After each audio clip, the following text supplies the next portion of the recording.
Once again, I request all the participants to please be seated. We are going to start our first session of the day.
Horizontal का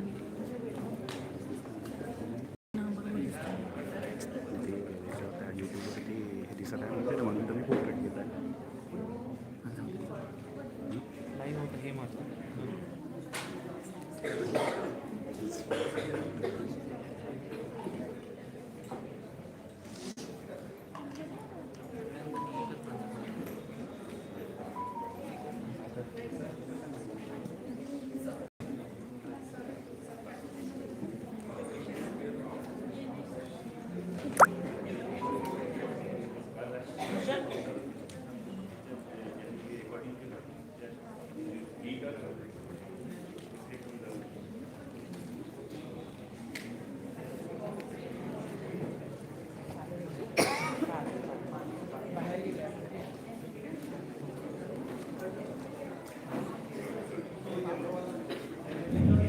All participants, please be seated.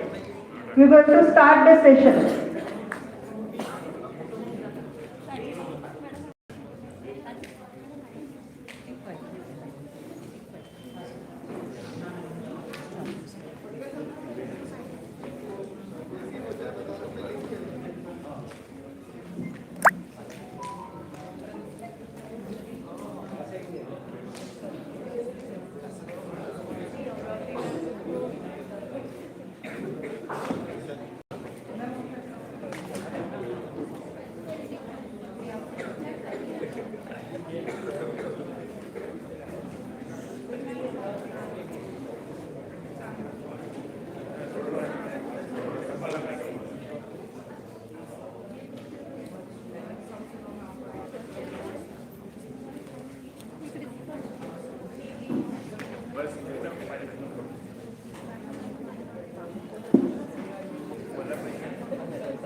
Honorable dignitaries, learned delegates and esteemed participants, a very good morning to one and all. Welcome to the second day of Innervate-2026 National Seminar on Recent Trends in Nanotechnology and Biodiversity Conservation. Hope you all like and enjoy the scientific deliberation of the first day of the seminar. I am Bhavna Mohite and it is my pleasure to be the host for this today's session. Well, Albert Einstein said, if we knew what it was we were doing, it wouldn't be called research, would it? स्टुडंटच्या We look forward to get an exposure about what the best of the brains think about the nanotechnology and biodiversity. So now, without further ado, let's begin our session. Our speaker for today's session is Professor Satish Vittal Patil. Professor Patil is a renowned expert in the field of microbiology, currently affiliated with School of Life Sciences, Kavetri Bahinabai Chaudhary, North Maharashtra University, Jalgaon. Professor Patil bringing a wealth of the expertise to our seminar. He has 18 years of teaching and 31 years of research experience. Under his guidance, 10 PhD students completed their doctorate, and one foreign student from Czech Republic awarded the prestigious Erasmus Fellowship by European Union. Professor Patil is having remarkable track record of publications in renowned journals, patents and books. He has 77 international and 13 national publications with patents, having cumulative impact factor of 207, 5100 citations, 31 H and R10 index. Professor Patil has research projects worth rupees 105.74 lakhs. He has been awarded the Young Scientist Award by DSP New Delhi under the Fast Track scheme. He was felicitated with Sri Vivek Singhal Biotechnology Award, which is formally called as Biotech International Award for Vector Control by National Academy of Vector-Borne Diseases. He has been awarded with Fellow of Maharashtra Academy of Science. So this is in brief about Dr. Satish Patil. Professor Patil with expertise and dedication for science will lead us through today's session. So now I request Dr. Satish Patil for his talk on how screening methods are useful to exploit microbial diversity to solve some common problems. Please, sir.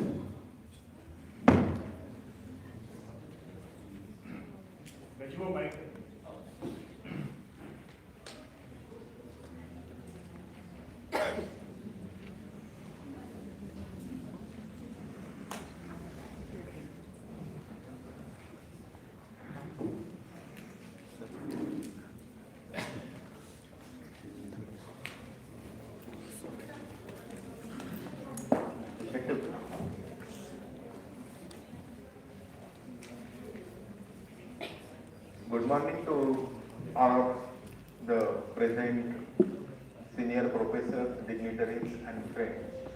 I am Dr. Patil from North Maharashtra University, Jalgaon, and whatever the topic today I have selected for the presentation, that is not a typical topic for the whatever the conference. But my purpose of the topic is that it is especially for the student. That is how the day-to-day practicals, those are important for the student. And whatever the example, means presentation I will give, that is my own experience of the research, and I will explain that how the very simple methods in the day-to-day practicals I have used for this all type of the practical. Before that, I am very thankful to Bajaj Science College, especially principal of Bajaj Science College and other members of the college for inviting me for the lecture in the conference. And I am also thankful to other present senior, junior professors and the students. They are present for my presentation. Now, friend, if you observe the first slide of my presentation, you realize that you observe that there is a various type of the microorganisms are present, and those microorganisms having the various colors, various shapes, and there is the different type of the activity they are showing. Now, friend, my topic is the topic that is how screening methods are useful to unveiling a hidden microbial world for solving some common problems. Now, friend, why I am using here the word hidden diversity, because whatever the diversity you are observing from the, or you are listening from the yesterday, that all diversity is spread. Those are the diversity, those are visually, you can see that although there is for study, every study we require some efforts, but the microbial diversity is quite different than the other diversity because it requires a special technical equipment or special equipment to see this diversity, and that's why this microbial diversity is a hidden diversity. Second thing is that whatever the microbial diversity, it is a very huge diversity because it was known that whatever the microorganisms till day we know that is only 0.5%. Means there is a 99.5% challenge for us to design the different medium and culture the microorganisms, and that's why my title is how screening method are useful to unveiling hidden microbial word for the solving some common problems. Means how these microorganisms is useful for to solve the common problems. One by one it relates with some day-to-day practical, and I will give my experience for the research. Now, friend, what is the screening? Screening is whatever the diversity I have told. It is a very huge diversity, and to analyze this huge diversity, there is a central technique we use, that is a screening. Means what is screening? Screening is a procedure in which by using a highly specialized technique, we can isolate the industrially important or good organisms among the large microbial population. Large microbial population, why I am saying, I have already told that it is the 99.5% diversity of the microbes still unknown. Why it is unknown? Because we did not know their exact culture conditions. Now, friend, this screening method that is basis on the whatever the first observation in the primitive stage, when microbiology is the primitive stage. At that time, Robert Koch was one of the physician and microbiologist, and he is outstanding microbiologist because at that time when Leeuwenhoek invented the microscope, everyone seen the microorganism, but Robert Koch is the person who think out of the box that how can we culture this microorganism in laboratory, and that's why he used the various he done the various experimentation, out of which his first successful experiment is that he grow the organism on potato chips. And when you observe the different colonies on the potato chips, because at that time there is no petri plates, there is no concept of the media, and when he surprisingly, when he found the growth on the potato chips, at that time frame, he spontaneously say every organism try to maintain its own identity by the morphology. And this is the basis, friend, that is the basis of the screening method. And that's why if you observe this slide, in this slide, we realize that how there is a different shape and size and colors of the organism. Now, friend, these are not only the colors of the organism, it represents that organism not only maintain its diversity or its identity by the morphology, but they maintain their identity by producing the various type of the metabolites also. Now, friend, traditionally what is the practical we take, that is in which the sources of the microorganism we use, that is the general soil, water and air. Whatever the organism we isolate in laboratory like the rhizobium and other azotobacter or other organism, we use the organism, we use the media like soil, or we use the source water or air. But now, friend, as per the time, there is some new sources or new sites of the microbial diversity we know, and that is the new source is the gut microbes. Means whatever the gut of the animals, they contain the different type of the new organism, including the human. And you may know that the gut microbiology is the new subject that that subjects say that or that whatever the architect of the human body also, as well as the other resistance of antibiotic or the susceptibility of the disease, which is determined by the gut microorganisms of the individual. Besides that, friend, what is the traditional fermentation food? that is also contains the different type of the microorganisms like the kombucha tea and the other type of the fermented food we use. Besides that, friends, insect surfaces and the plant surfaces, these are also contain the diverse organisms, and these are now the new sources. Means previously we isolate the organism only from the soil, but now, friend, if we try the different gut microorganisms, then there is a chance to get the various new organisms. Now, friend, I have already told that lecture of my purpose is to purpose of my lecture is to it is especially to aware the student for the whatever the day-to-day practical we do. Now these three practical I have selected, that is the pH indicator. Now pH indicator we learn from our 4th standard litmus paper.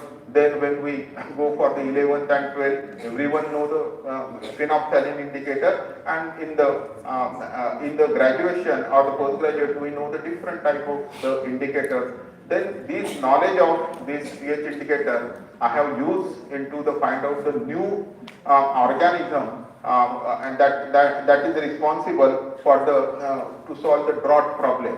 That is, yesterday you maybe observed the lecture of the Datar sir for the drought resistance plant. These are the organisms that helps to the elevation of the drought. Then second practical, that is very common. Every microbiologist and biotechnologist should know that the plate count, that is also known as a TVC, that is the total viable count. I have done this, use this simple practical for find out the new sources for the mosquito gut flora, and I have find out what is the relation of this mosquito gut flora with the pesticide resistance. And third is the preparation of selective medium. This is also the common practical, that we prepare the macongkis medium, mannitol salt medium, ashfish medium, different type of the medium we learn in the F1. These all practical are very simple, and it may be possible that due to their simplicity, the people or the student they give the negligence many times to this practical. Now, friend, this selective medium that I have, this practical I have used to Mealybug control, that is the one of the pests that is also known as a scale bug, and these other type of the food carcinogen mitigation, this type of the problem, friend, I have solved by using the very simple practical. There is no hi-fi instrument I have used, and I have find out some new find out for this. Even I have improved some methods also. One by one I will explain it. Now, friend, this is the slide pH indicator, and this pH indicator, that is a very common type of the practical. I have already told that we know this practical from our 4th standard, and now we are using the various type of this indicator. Now this slide indicates that there are various indicators that indicates the various pH conditions.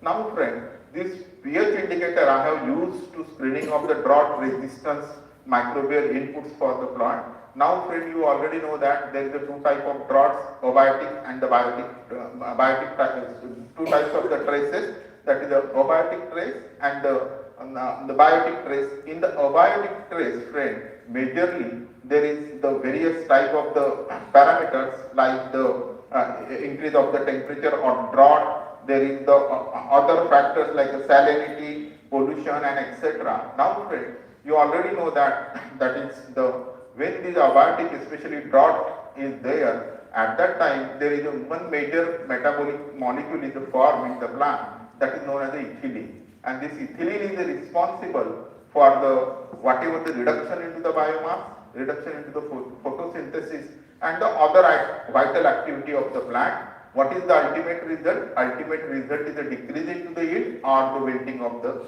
plant. Now, friends, what is the biochemical changes is takes place when this type of the stress is there? This methanol is converted into adenosine methanol, and this adenosine methanol is converted into the one of the central molecules that is known as the amino cyclopropane carboxylic acid. This ACC is one of the central compound, and beauty of this metabolism is that, friend, if there is a 100 ppm SEC the format into the plant, there is a 50% means 50 ppm is secreted outside of the plant on the roots.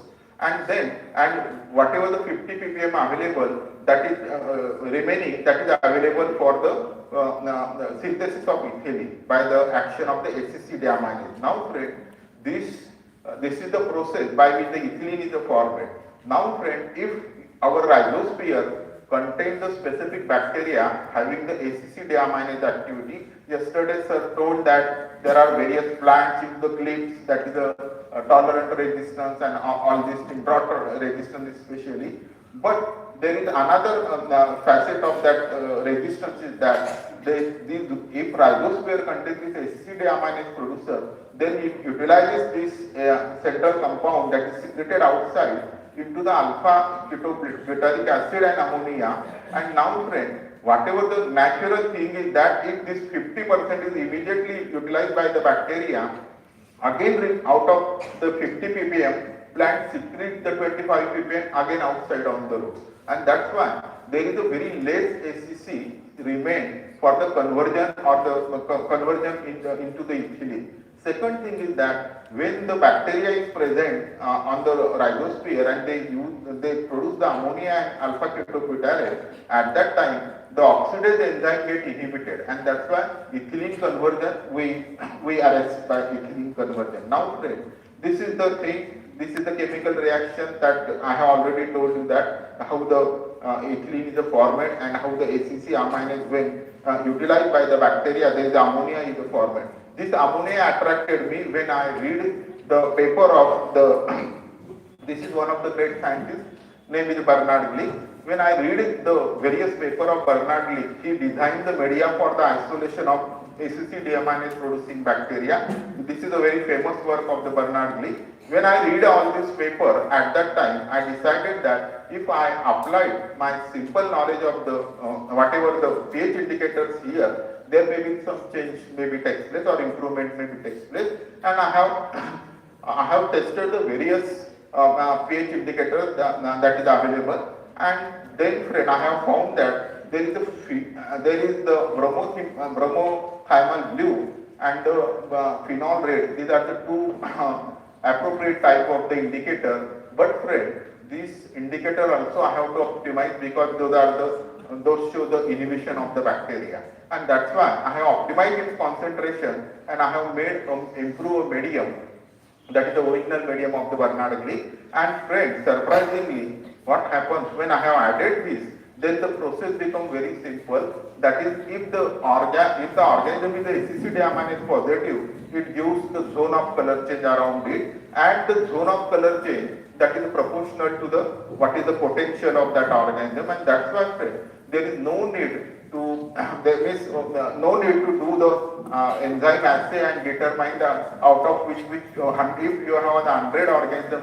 which is the potent one you recognize on the basis of this diameter. And then, friend, by using my second idea is that yesterday you already know about this drought resistance. This type of the plant, this area I have always observed, in which some plants are the green, although there is a drought conditions are there. I have isolated this organism from, I have collected the various samples and isolated the organism by using my method, and I have isolated a different organism. If you are observing the different zones that is related to direct potential of this ACC deaminase producer, then, friend, the second idea is that if I have isolate, if I have used the high thermal dead point organism which tolerate the high temperature with the drought, as well as the whatever the if it produce the enzyme comparatively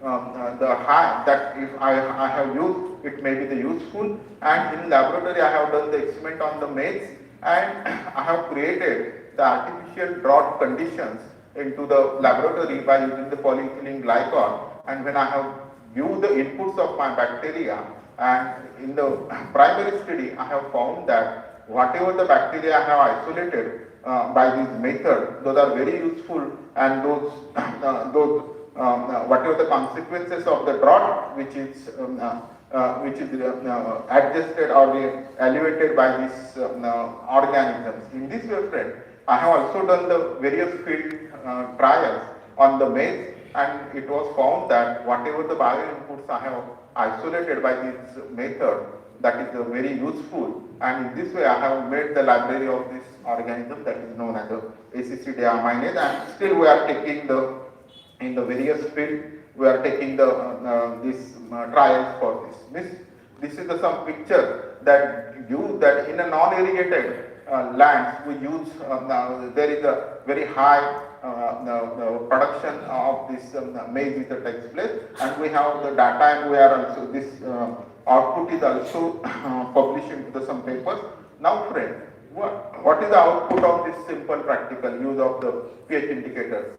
Whatever the method I have improved, friend, Bernard Glick, when I have sent this my paper to Bernard Glick, that is the idea before the publishing, Bernard Glick told me that is you made my research very simple, and then in the 2 days my paper is selected into one of the great journal that is known as the Journal of Microbial Methods, and this is the journal that published the invention only into the journal. Besides that, the other journals also accepted my field studies and all these things. This in this way, friend, output is that I have improved the method, that is a new method for the ACC deaminase. Second thing, I have isolated the very good organism for the bio inputs, and those are useful for the farmers. Then, friend, the second practical that I have told, that is the plate count agar. If micro students are there, you already know that the TBC, that is the total viable count. This practical is very simple. Whatever the sample you take, you serially dilute it, and if you plate it, you are able to observe that there are various, you are able to determine the count of the organism. Now friend, what I have done, that is, I have used this practical to find out the gut microflora, that is a new source of the microorganism, and what is its resistance to pesticide, especially BT. BT is the pesticide that is recommended by WHO due to the biocontrolling agents, and that's why I have done very simple experimentation. That is before that, friend, history of this study is that there is one of the group from the France, that there is Ceta, and they are claiming that in the mosquito larvae, especially the Anopheles and Aedes, if there is some bacteria are present or enterobacters are present, they at that time only the BT action is takes place fast. But when we are doing the experiment, my student including the Bhavna, when we are doing this type of the experimentation, we found the result that is a contrast to the they are saying. We found that if microorganisms are less, then BT is more active. Then I have used my idea, and then what I have done, that I will explain. And before that, you already know that all microbiologists should know that what is the role of gut microbes, that is invented by the Theodore Essentially, and he at that time conclude that the gut microbes like Enterobacter, those are responsible for the digestion physiology of infants, and nowadays I have told you that this is one of the major area of the microbiology. Now, friend, already know you people already know that mosquito is one of the danger vector which is responsible for the various diseases from dengue, malaria, chikungunya to encephalitis. Now, friends, what is the problem? That is whatever the BT we are using, that I have already told that BT is one of the major recommended biocontrolling agent for this mosquito control. What I have done, friend, by using simple practical, I have done the dissection of the Anopheles differentiae, and I have counted whatever the gut microflora of this Anopheles larvae, and I have also made some panels by using some antibiotics like a streptomycin, erythromycin, penicillin, and its mixture also I have optimized, and I have found that what is the effect of this antibiotic on gut microorganisms. It was found that there is a decrease in the gut microflora. Same time, these treated larvae I have treated with the BT, and it was found that as the gut microorganism get decreases, mortality of the larvae get decreased. At the same concentration, I have used the 2 ppm of the BT. Then, friend, in the next time, I have also whatever the antibiotics I have optimized, it's that panel, that mixture I have also optimized, and then I have also observed that is what is the actual effect of the concentration of the gut microbe. I have used a simple nutrient medium.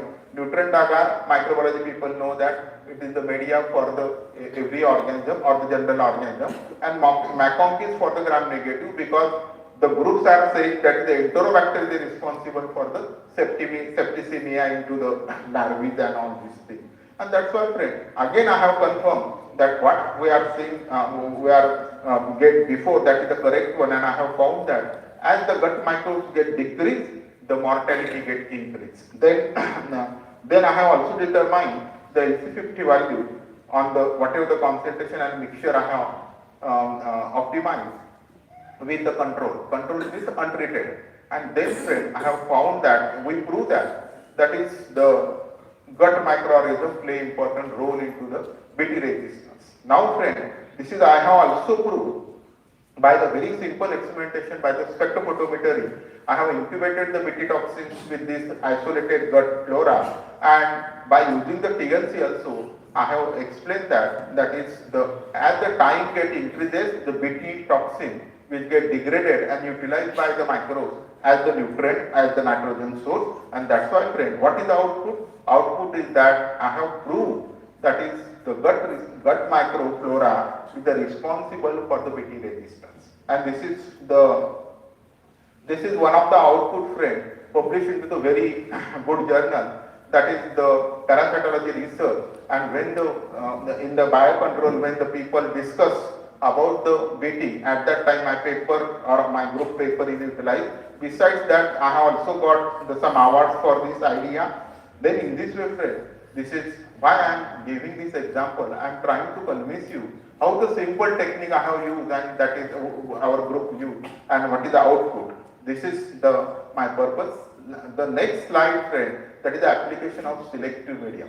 Now, selective medium, all of you know that we use this selective medium like isolation of E. coli and various types of azotobacters and other. Now, friend, if you observe this plate, this is we use for amylase starch agar, and second for the glucosidase activity. That is a very common type of practical we do. And now, friend, I have used this type of the practical to control the mealybug. Now, friend, this mealybug control, this is also related to one of my teaching experience with when we teach the tuberculosis bacteria or the tuberculosis. When you maybe learn the tuberculosis, in the tuberculosis we learn that due to the mycolic acid which is present in the bacteria, that is also the fatty type of the material, that is the covering, and that protects the TB bacteria. And when we use the isoniazid, at that time there is the mycolic acid synthesis get inhibited and bacteria become prone to the any type of the antibiotic or our natural immune system. Now, friend, what I have done, the same when I have observed this mealybug or studied this mealybug, I have found that there is a connection between this TB bacteria and this pest. What is the connection? Connection is that this mealybug also having the waxy covering, and this waxy covering, if we remove,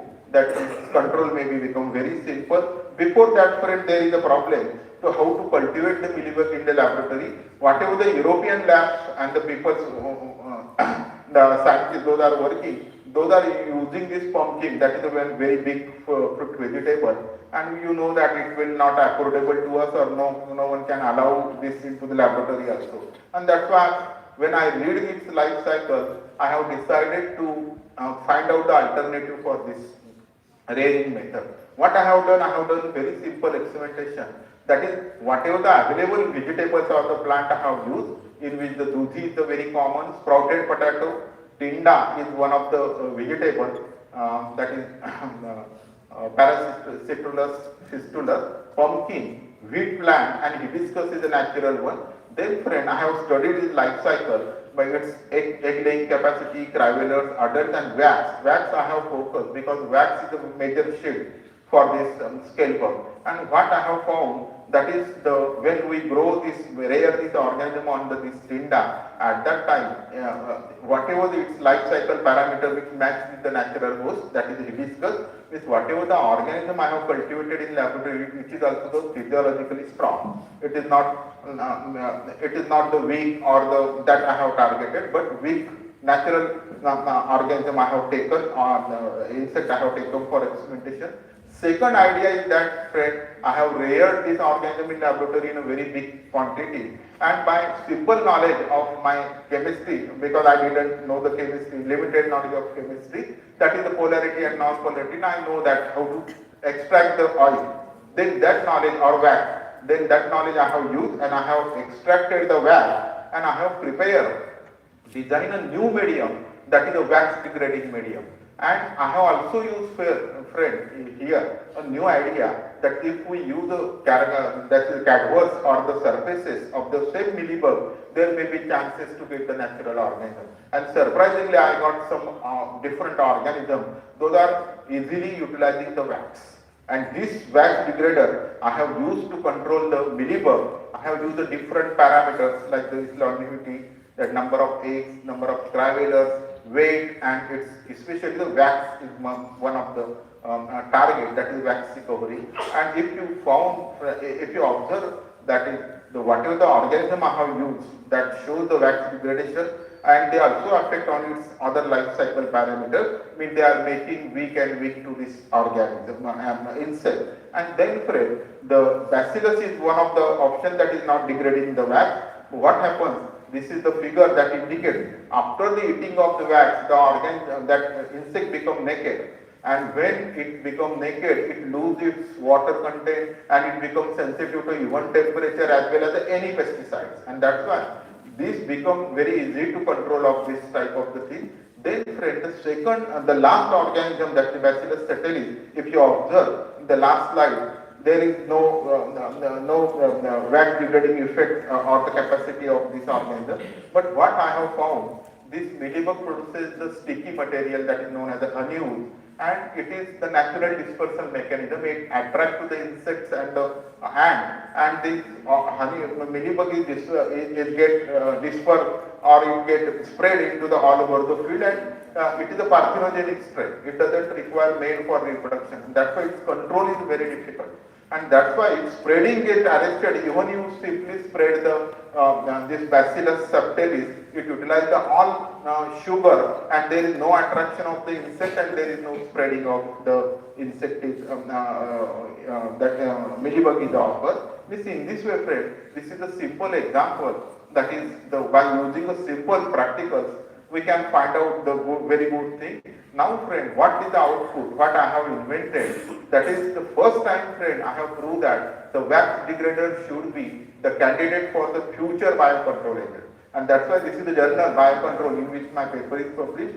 Besides that, the two papers I have also published in the crop protection, in which the study of the effect of temperature on Mealybug reproduction and whatever the host I have optimized, that I have published. Means in this way, friend, every slide I am trying to convince students that is how the simple practicals are the useful for the find out the new things. Now, friend, this is a simple chemical reaction we learn. Even in the FY we learn that is why the sugar containing media is not sterilized at a 15-pound pressure. Because you already know that this is Maillard reaction, that is chemistry people are here, and the student also they know that this is a simple reaction. That is when sugar and amino acid get heated, there is a brown color in the format.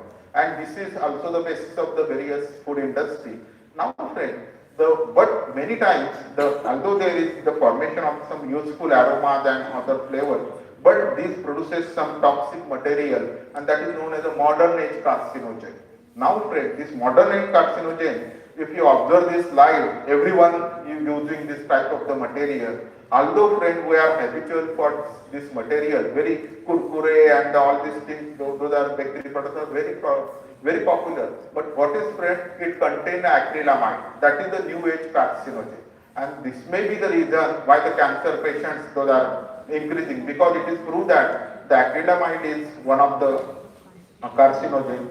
And what this reaction, I have already told that whatever the starchy material I have done the experiment, especially on the potato, and this potato contains the reducing sugar like the glucose and fructose, and it also contains the asparagine. When we bake it or fry it, there is acrylamide formation is takes place. That's the famous reaction known as the Maillard reaction. Now, what this acrylamide consequences are there? When acrylamide is produced, at that time it adapts to the DNA, or it suppresses the tumor suppressing genes, or they cause the chromosomal absorption. What are the consequences? Consequences are the various cancers, consequences are the various neurological and the other gastrointestinal problems. Now, friend, what is the solution for this? Because if you observe in every journal now the people talking about the acrylamide, and there is two approaches the people use to control this acrylamide. People use the asparagine enzyme, asparaginase, and second they use some amide hydrolysis like enzyme. But my idea is different from this. That is what I have done. I have isolated the organism friend. That is the asparaginase positive by the again the selective media. It contains only asparagine, and there is the pH indicator. If asparaginase produce, ammonia is produced, and which is indicated by the color. Second is that same organism you have to test for the amylase negative characters, and if you got the organism which is asparaginase positive and amylase negative, then your chips material will be remain safe, and the asparaginase get utilized and the sugar get utilized. If there is no this sugar and the asparaginase, and even you bake it, there is no acrylamide formation is takes place. I have proved it by the various varieties. This is Jyoti, Bahar, Anand, and local variety. I have analyzed the sugar content at a different temperature also, in the preservation conditions, and the amino acid content, total amino acid content, and I have simply observed what is the reaction is takes place after heating at 120, and I have measured this at a 420 nanometer. It was found that whatever the potato chips or material I have treated with my organism, that is the test, in which very less amount of the browning is offered, or there is a less acrylamide is offered. Means in this way, this is the simple way we can solve the problems. That is the very, we see it is a very difficult. Now, the last example I will give, that is again the selective media. Now, friend, this is one of the enzymes that is very industrially important, that known as a naranginase. And narangine is the compound which is abundantly present into the citrus covers of citrus fruit, and that is responsible for the bittering of the juices and other type of the consequence in the processing of the whatever the food processing. Now, friend, when this naranginase enzyme act on this narangine, there is a narangine is one of the product is the format, and that is the tasteless compound. Besides that, it is a medically important because it is having the increased biological activity. Now, friend, it indicates that the enzyme is very important, which converts this waste material into the best material. Now, friend, this is the action of this naranginase. This is the compound narangine, which contains the two sugar, rhamnose and glucose. This is the narangine is the enzyme, that is the bicomplex enzyme, which is having the two activity. Rhamnosidase means first it acts on a rhamnosidase, and prunin is the compound produced. This prunin is also medically important type of the product. And then second action, it cleaves the glucose, and narangenin is a format. This narangenin is a commercially important, as well as it is having the various activity. Now, friends, what is the method to isolate the naranginase enzyme? It is also very simple. People prepare the minimal media with the narangine, and if there is a growth is there, people assume that it is naranginase positive. But when we use this traditional method, and when we isolate different organisms, when we do actual assay, we know that there is a very less organism those are the naranginase positive. And this is the major drawback of this method. What I have done, friend, I have used again whatever the knowledge I got during my BSc, that is simply starch or the polymer and the iodine reactions. And that I have used, and surprisingly, friend, I have found that there is a zone of clearance which is proportional to the naranginase activity. This also the improved method than the previous method, and I have published this is also into the one of the good journals, Applied Biology, Biochemistry. Then, friend, when I deeply studied my own paper or the system, then I know that there is also some interference of the high acid producers. And that's why I again try to improve this method. Then I have improved this method by using a simple knowledge, that is the use of the synthetic substrate for the enzymes. And these are the two synthetic substrate available for the rhamnosidase, that is the PNPG and the ONPG. And what is this synthetic substrate? When if organism is the rhamnosidase positive, it releases the yellow p-nitrophenol, that is the yellow in the color, and if glucosidase also, the product is the same, p-nitrophenol. Then I have prepared again two different mediums, that is one contains the PNPG and one contains the ONPG. And friend, if the single organism gives this two test positive, then it is a true naranginase producer. And this is again one of method on my group name, that is the improved method for the naranginase producer. Screening of the naranginase producer means, friend, here if you observe, this is a simple applications of the practical I have done into the whatever the screening method. I have told you that the screening method is a central technique to isolate the different organisms. That is a very simple one. Now friends, this type of the experiment I have designed, that is only the basis of the I am keenly interested into the practicals.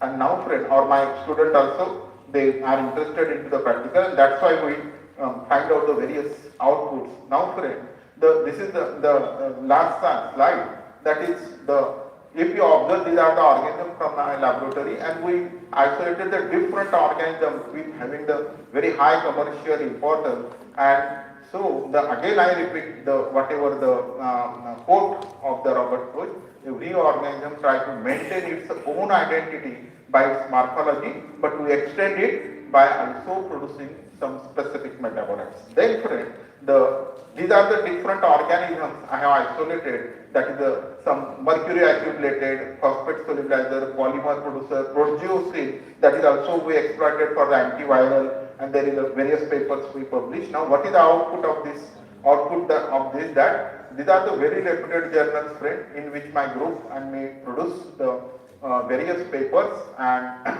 in this way, friend, what I have tried to convince especially students to how the day-to-day practical, either it is the staining also, friend, negative staining when we learn. In microbiology people have the experienced teacher, that is when we teach them negative staining, no one can attend it because it is very simple. But friend, why the techniques become simple? Because Paul Ehrlich used the 2000 stain, and then he know that the Indian ink or nigrosin is the repelling type of the stain, and that's why it is a simple. But this simple practical also we use for the screening of the exopolysaccharide paper, especially Mohite madam's paper is that. In this which we use a very simple practical for the applied biology. Means in this way, friend, whatever we learn, that the fundamental techniques, those are very important. And my purpose is not only because very senior people, persons like Jada sir is there, Naik sir is there. My purpose is not to give what I am doing to the madam is there, Chandrakar madam is there. My purpose is not to give them what I am doing, but it is my lecture is especially for the student. That is how the practicals are important, because nowadays we are not students are looking negligence to give negligence to the practical. Now I end my lecture by one of the quote of the Nehruji, that is, it is a science alone that can solve the problems of hunger and poverty, problems of insanitation, problems of illiteracy, superstition, dating, customs and tradition of the vast resources running to the waste of a rich country inhabited by the starving peoples. Thank you. I am very thankful to I'm very thankful to you calmly listen my lecture, especially all senior professors are there. I am very thankful to my student, especially although she is my not only student, she is my caring sister also, the Dr. Bahuna Mohite, my friend, dear young all friend Mangesh is there, Dr. Amol is there, Dr. Maheshwari is there, Maode madam is there. I am very thankful to all of you to invite me for the lecture, and I hope that I have no experience of the giving lecture into the conferences. Friend, I never go in the 30 years in any conference. This is my first conference, and that is also due to the Bajaj College I have accepted and my students the invitation, because I am not good orator like Amol sir and other Sharma sir and all these things here. So, but I have tried to my best to convince you people, especially students, to how the practicals those are important. In this way, I am ending my lecture with these words.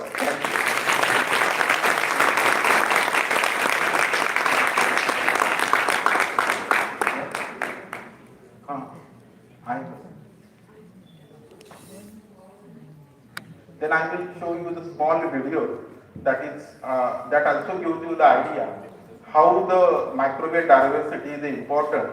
And this is the video for the one of the organism we have, and this is that is the gold nanoparticle synthesis. We have had only 10 microliter of our bacteria into this substrate, that is the control, and even within the some minutes, how there is the synthesis of the, this is we are mixing only, how this is the color change is started within some minutes. Now if you observe, there is some 2 minutes are there. If you again forward it, there is within the 5 minutes, maybe 4 minutes, there is a total conversion of this nanoparticle is takes place. And now friends, if you observe that there is a very very good nanomaterial is produced. This is one of the example I will give. Now here the zoologist students are there. That's why Verticella is one of the organism we always observe. And then friend, I have read in the one of the paper in 1956, that is the Verticella may be responsible for the mosquito control. This is I have also done and cultivated in laboratory. And this is video from the simple microscope, and I have proved that some species of Verticella they are responsible or maybe the future mosquito control agents. Then friend, whatever the gut microbes I have told, that is I have isolated one of the BT organism from the local area, and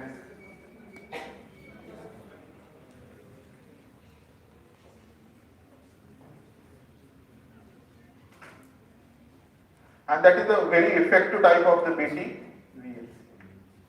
very effective type of the BT, and I have cultivated the, it is the white population of the mosquito larvae, that is especially 4th instance.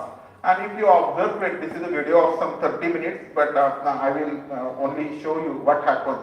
So if you are observing this active population, if you observe it, that is as the time passes, these larvae get immobilized, and as the time passes, you observe that these are the majority of the population within some minutes, these organisms due to the BT action. This is very potent type of the organism, and at least within the some 40 minutes maybe, these all population are very active and wide population, because whatever the rare population many times is a very sensitive.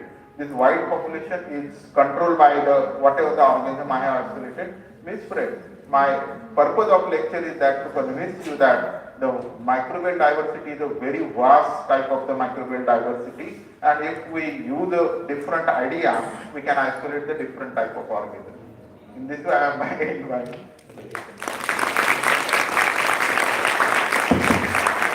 Thank you, Professor Patil sir, for this insightful presentation.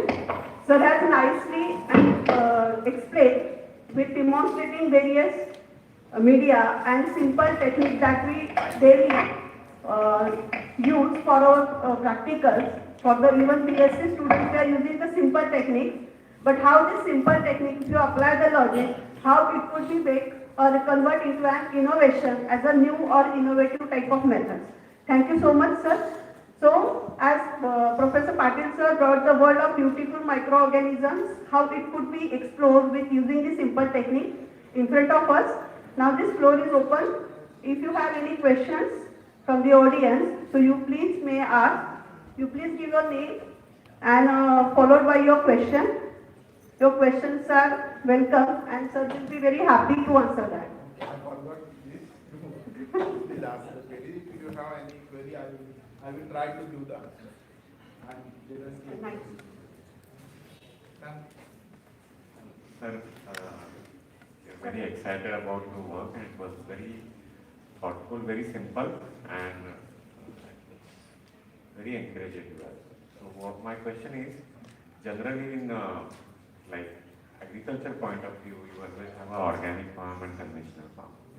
And many times when people publish that kind of a work, they ask like, do you have a bacterial diversity data? Yes. Yes. And what happens that majority of research papers ask for next generation sequencing, which is very expensive. So can we do some biodiversity, bacterial diversity work with the help of plating techniques? Yes, sir. But means what you told that when I have done every experiment that is related to the find out the microorganism, I have given the importance on what activity organism showing than the sequencing that organism. When I have especially I take the two tests I have took the first. That is, it should be the coagulase negative and it should be DNase negative. If they are this coagulase and DNase negative, then those are maybe the non-pathogenic, and that's why I have didn't give the more importance to give the 8,000, 10,000 to isolate the organism. Instead of if they are the organism from the soil and non-pathogenic, we can use it for as a bioinput. That type of the and for the biodiversity, sir, biodiversity is the thing, especially in case of bacteria, that is we didn't say it remaining permanent, because as the changes or the farm changes, even a crop changes, biodiversity gets changes. That's why if we have the collection, that is the potent one, we can add it and we will exploit or utilize it. That is the only solution. Because it was saying that in 1 gram of the soil sample there is a 10 raised to 29 organisms are there. And you know that if we have to do the sequencing, no one can support us. That's why sequencing is not alternative for the researchers like us to sequence the organism and then use it. That's why the short. One more question. Many times these bacteria, they have different resource strategies. Like some are nitrogen metabolism, some are exclusively phosphorus metabolism, some. But there are some organisms, friends, I have isolated. That is the one organism that solubilize the phosphate, same organism fix the nitrogen. One organism, it also solubilize silicate also. That's why we have the such type of organism, because consortium of the organism is not allowed by our DPT and all that. That's why we have to separately add it. Thank you. Thank you. If any queries, I will try to answer.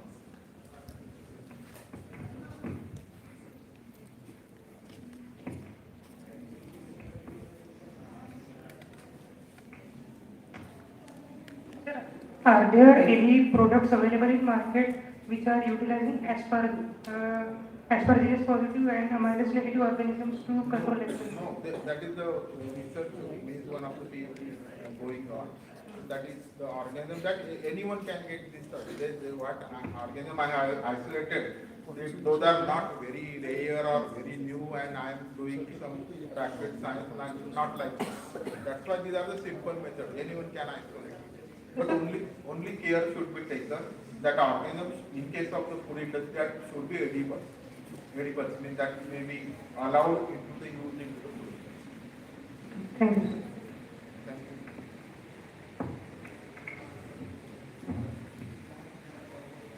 you. Okay, thank you, sir. Sir is with us for the whole day. So if students have any queries, so you can personally ask sir during the breaks and have the discussion. I'm thankful very much to Dr. Satish Patil for his insightful presentation and promote the students and motivate the students that practicals are very much important. If you learn the practicals very keenly, then from that only with the simple things we can make some good things or some great things. That's what we can call as a innovation as well. So I'm very thankful to sir. Now I request our principal of the college and convener of the national seminar, Professor P.V. Tekade sir, to please felicitate Dr. Patil sir by presenting our token of gratitude. Please, sir.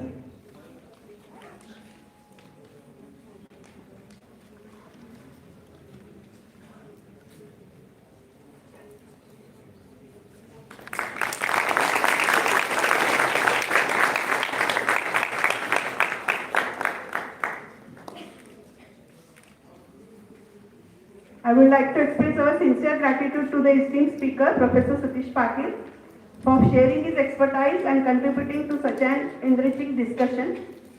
A big thank you to our audience for the part of this rapt attention and engaging participation. This concludes our first session of the day. Please enjoy the rest of the seminar program and feel free to continue the discussion informally during the breaks. I now hand over the dais to Dr. Saikat Biswas for the next session.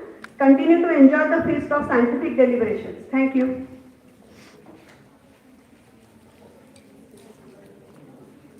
Thank you, madam. Respected principal sir, respected teachers, esteemed guests, colleagues and dear participants.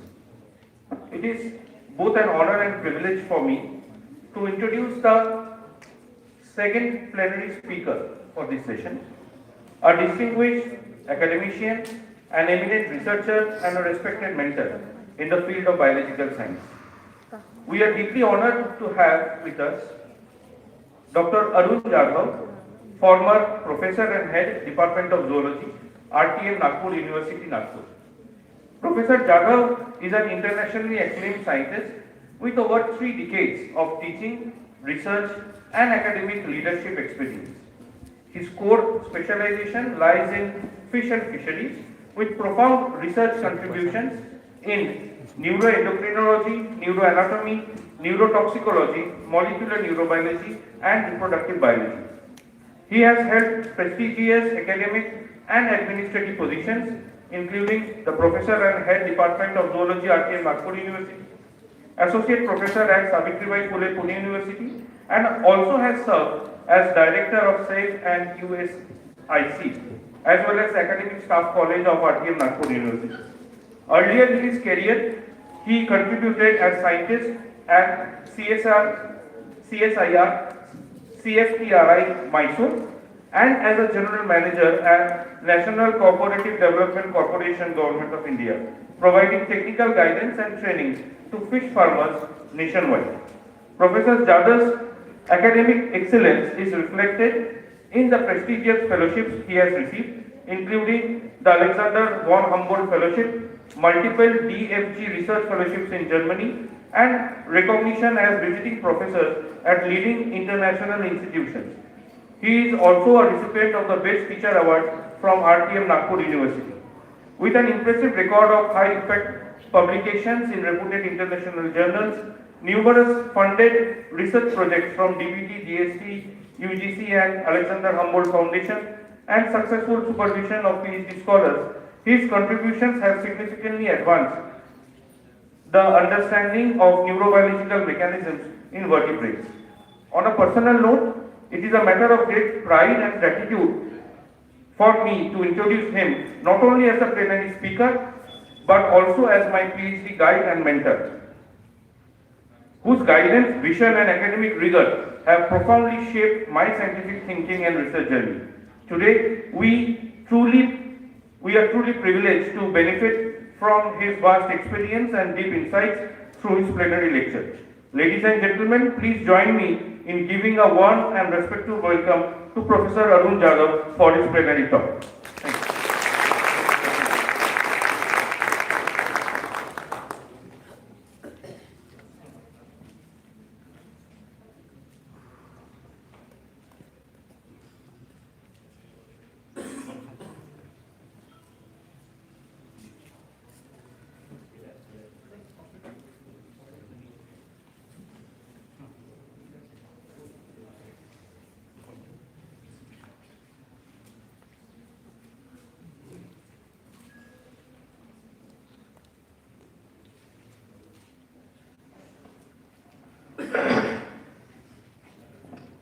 Thank you very much, Dr. Saikat Biswas.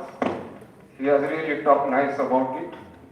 me because I'm his mentor. So actually, in fact, I'm not like that. He has exaggerated the things. Anyway, so here the principal of Bajaj Education Society, Dr. Tekade, other faculty members, and particularly the students. A lot of students are here. So I'm here to deliver a talk. Actually, what happened after my retirement, are you listening properly?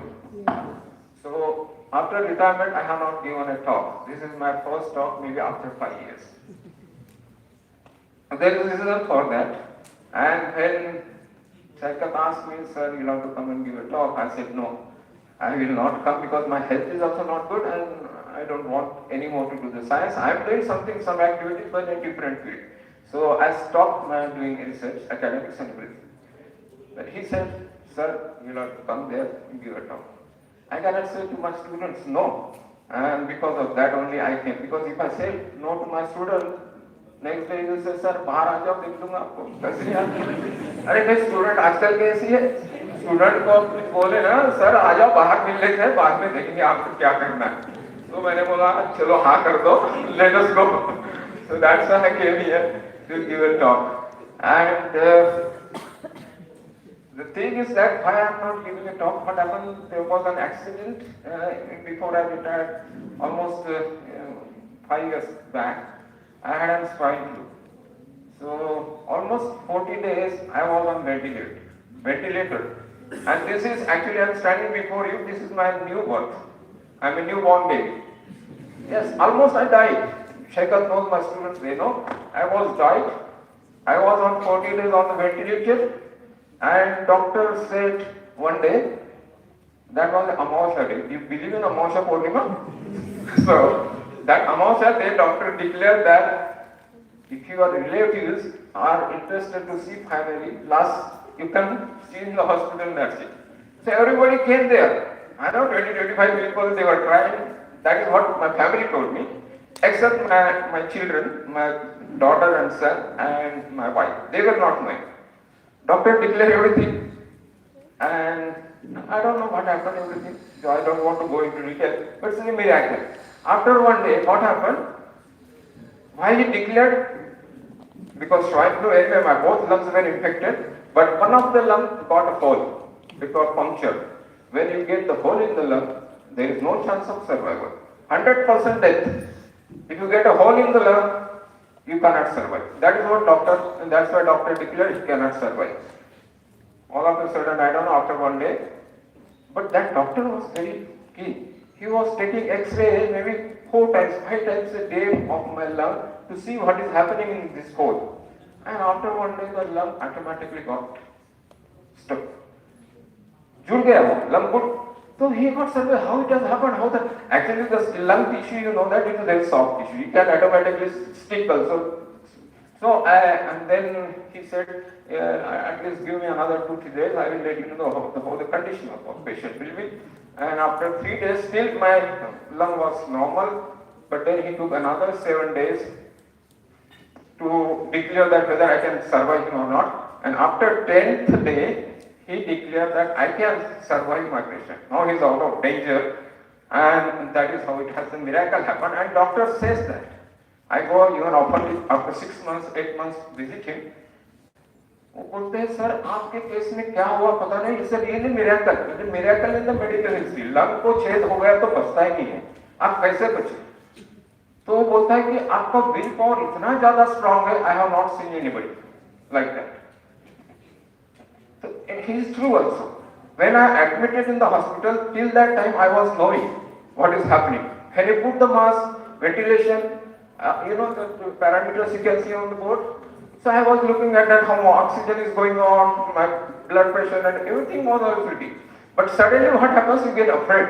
When you are hospitalized, you see those facilities around you, and you think that now you are into the, all thing it is almost in the danger. But I was relaxed.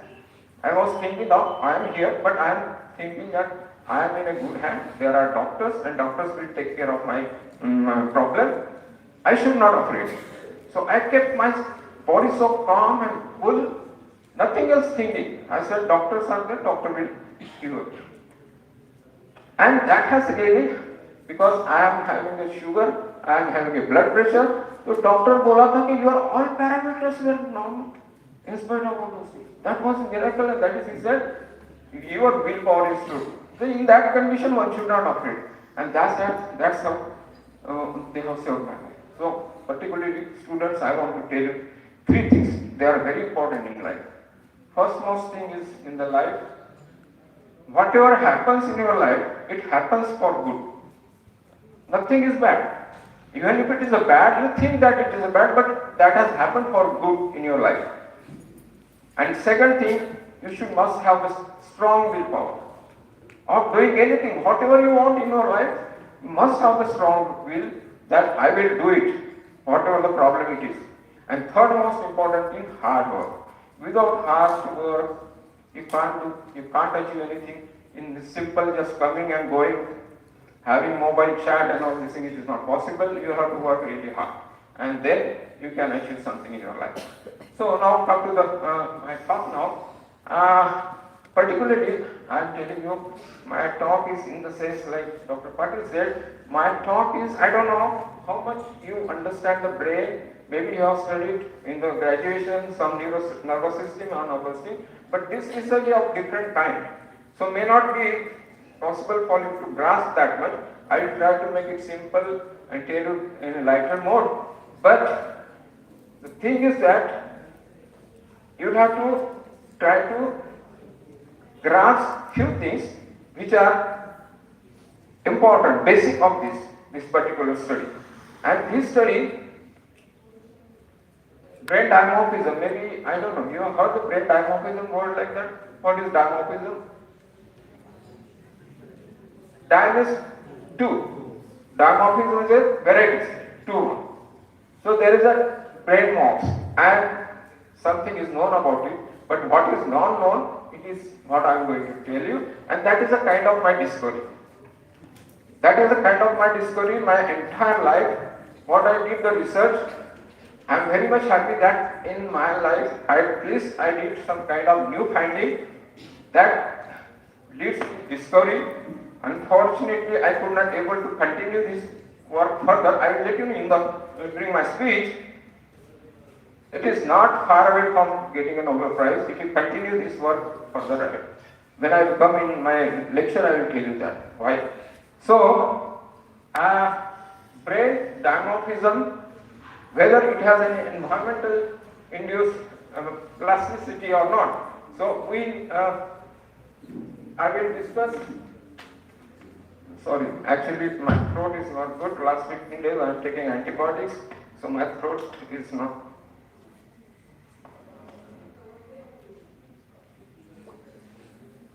So my talk has 2 major questions. One is, are there anatomically 2 distinct brain types present in the same species?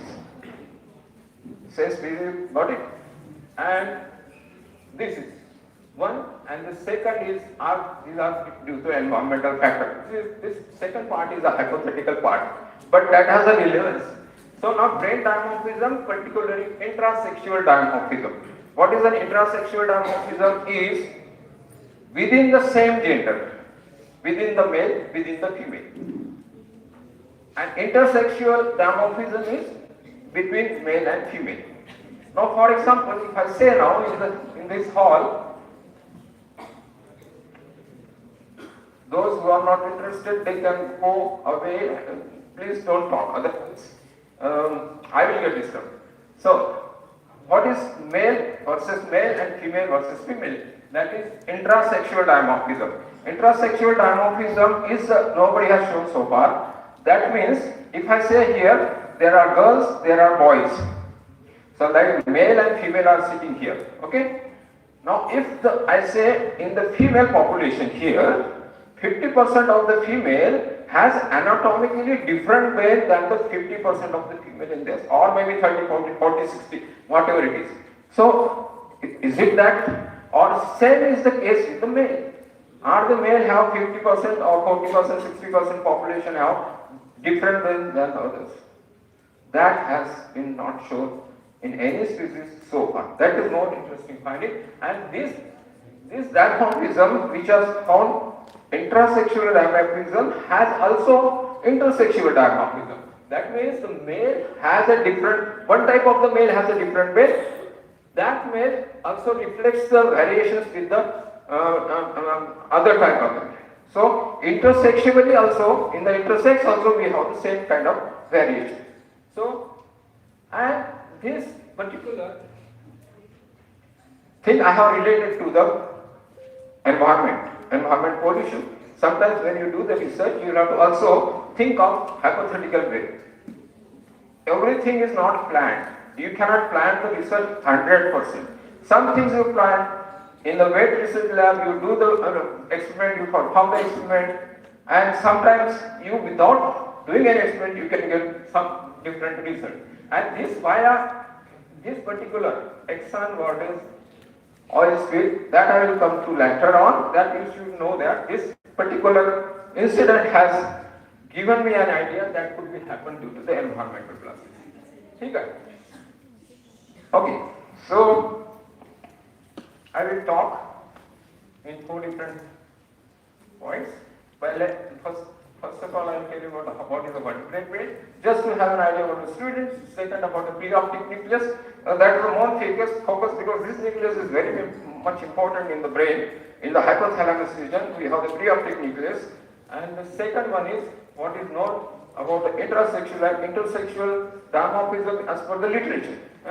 And then what is my finding or finding. But before that, I want to tell you the students why the techniques. Sir has told you that the small practicals you are doing, how important they are. So why the techniques are so important in the life? If you are going for a research, without research you cannot do, without any techniques, learning techniques, you cannot do any research. Techniques are required not for the science student, if you go for the commerce and different type of area of subjects, they have even the person who is maybe cleaning on the roadside, he also develops a skill. He also develops the technique how to clean in a nicer way, how to clean it fast. So everybody needs the skill, every person needs the skill in the life. And that technique learning is important and that is your asset and that is how you can make your career. If you learn the technique properly, if you learn the methods properly, you will make your life. That is how it is, if you are in a particular science. So, how the techniques are related to the career, I will come to that. Now, if you, the techniques,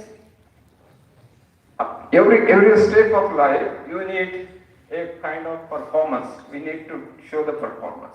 Now, like, if you want to be assistant professor, what you have to, nowadays we have some NET and this thing and all kind of examinations you have to go. Our time it was not like that.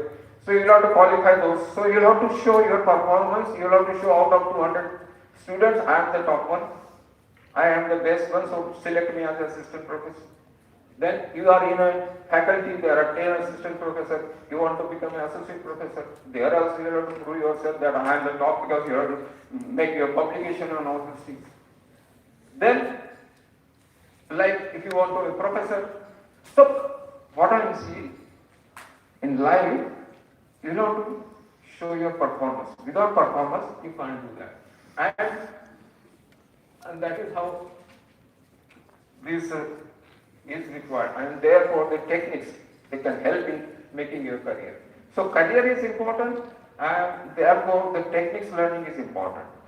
I will come to that also later on. Now, finally, what you want to do in life, students, what you want to do in the life? You want to go for a job, you want to get married, something like that. Whatever it is, as a life journey, in the life you have to do all those things, that is important. Now, what is the life journey about? Some few things I will tell and I will come to my research. What is life? What is the life journey of life? Now, in the journey of life, you are born as a single. Yeah? You are taking a birth, you are a single, and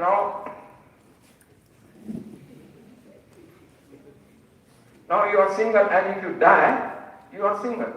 So these 2 points, they are important here. That is what its life is. You born, you are dying. So that is sure, you cannot avoid, no one can avoid on this planet. Those who born, they will die. Now, in between that, what happens? That is more important. That is really a life. That is a tough thing. And that everyone has to face. Now, after you take a birth, you become a single, and then you become a double. The life gets more difficult once you are double. And life is more difficult. Huh? And then you become quadruple, you have children. Then the responsibility goes again. So it's more difficult. So this phase of life, for that you are learning techniques, because you learn the techniques, you will get a good job, you can make your career. So this part of life you will have to be very important, and for that you will have to struggle and work hard. So all this required for your job, joy, happiness and comfort. Okay. Now, another thing is that why the techniques are so important. Techniques are so important. Don't think the techniques has come all of a sudden in this universe. Everything has invented through the techniques only. The techniques come first and then your invention comes. So, now, if you take for example, have you studied, you do the use in hematopoiesis staining techniques? Simple method. Lab में करते हैं कि नहीं आप लोग? Biology student, they don't do use in hematopoiesis. So that is a simple technique. Aldehyde fetching is another simple technique, and there is another advanced techniques now we are having, like immunohistochemistry, SDH, Western blotting. Or there are so many modern molecular biology techniques. Okay, so both the techniques are so much important, particularly of science students. Here, for example, using aldehyde fetching technique, this lady, Berta Sharon, she is a German lady. She has shown first time in the brain, in the perioptic area, the neurons. Neurons, you know that neurons pass on the impulse, electric current, one neuron to the another, so like that the current goes. But she was the first lady with using a very simple technique. She has shown that certain neurons, they are secretory in nature. So even in the brain, the hormones are released, like pituitary gland or the pancreas. So she was the first to show that there is a secretion of in the brain. And for that, she has done that work in 1941, and she got the Nobel Prize for in the 1970s. What I was trying to say is that even a simple technique can lead to a great history, and you can have the Nobel Prize in that. The second thing is that, and the advanced technique, these two, Mealybug and Richard Axel, these American scientists, they have used the neurophysiology markers and neurophysiology techniques, and they have invented in the first time, that olfactory system, have you studied? Olfactory mucosa, olfactory bulb, and then olfactory mucosa, epithelial cells, they smell, and the information goes to bulb, and it processes the bulb and then goes to the brain. So that process goes from olfaction. This is called olfaction. Olfactory system. Nobody was knowing, are there any genes which are doing that kind of cells? Smelling is done by the genes. So nobody was knowing. And these people, they have developed and shown that there are receptor genes in the mucosa that pass on the your smell to the brain. And that is a really great and neurophysiology, this kind of research is very, very, very interesting. Now, if you go, for example, how our mucosa cells differentiate. If you are going to the restaurant, there are different things they are prepared, like samosa and dosa, but our nose, even though there are 10 atoms, we select to know this, so smell, there is a samosa, this is how differentiate it is. And these genes, they are helping to differentiate how you recognize at the same time a smell of dosa and smell of samosa or some other kind of. So this is how, and therefore they got the Nobel Prize for that. So now I am come to my study.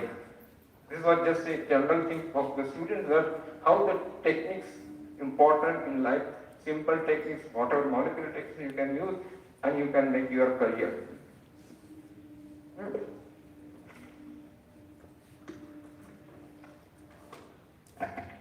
Now, story behind my talk in the sense, what happened, it is kind of, this study was not planned. That I have shown the brain dimorphism, that study was not planned at all. I went to Germany on Alexander von Humboldt Fellowship, as I could say. That fellowship I went in 1994 first time. I went with my project, was it totally different, that was on the brain. And the other project, the professor with whom I was working in Germany, Dietrich Meyer, Professor Dietrich Meyer, he is no more. He was working on olfactory system, his main area of olfactory. He was a medical doctor. He was having MSc in physics, he was having MSc in zoology. At the age of 32, 34, I think he was a senior C4 professor in Germany. It is very difficult to get. So he was having, I submitted the project to the Humboldt Foundation. Actually, in fact, he invited me in the sense he told my guide, do you have anybody who can come to Germany and work in my lab?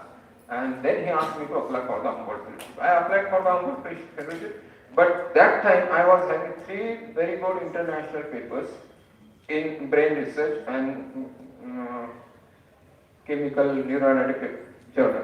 So these 3 papers, they have given me this fellowship. But when I went there in Germany, my professor said they were having a lot of slides in his lab. Thousands of boxes, maybe 500, 600 boxes lying here, the salmon brain. You know the salmon? Salmon, you know salmon. Salmon is there are pink salmon, red salmon, silver salmon. Salmon migration, you have studied in zoology, migration, you know. The salmon, they migrate from ocean to fresh water for breeding and go back, something. So, those brains, they were lying. One day he asked me, Dr. Jada, you are a man of brain, you know brain about it. I don't know much about the brain, I know about the olfactory system. So, can you work on this? Can you see these slides? I have started seeing those slides. This work I took 5 years to complete. 5 years. After 5 years, I got a publication. So, when I started seeing the slides, and all of a sudden, after 6-7 months, initially I told him, he said there is a sexual dimorphism in the brain of salmon. I said, sir, sexual dimorphism is known. Many other fish species, some people have shown, what is new in this? There is nothing interesting, why I should waste my time?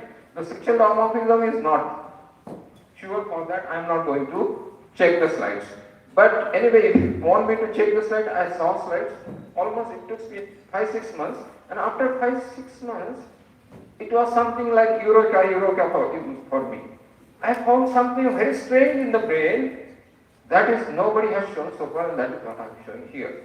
So these 2 types of within the male, within the female, that I have seen, and then it took me 3-4 years to compile that data, so many slides, so many brains, I have to investigate, and finally we got a good publication out of it. So I am from RTM Nagpur University. I traveled first to Germany, and then I went to Alaska. This is a long journey for getting a very short paper of 25 pages. But anyway, it was very interesting journey. And when I went to Alaska, you know, when I was in summertime to collect the, actually that was also not in my plan, because Humboldt Foundation, they don't give money to go to somewhere else.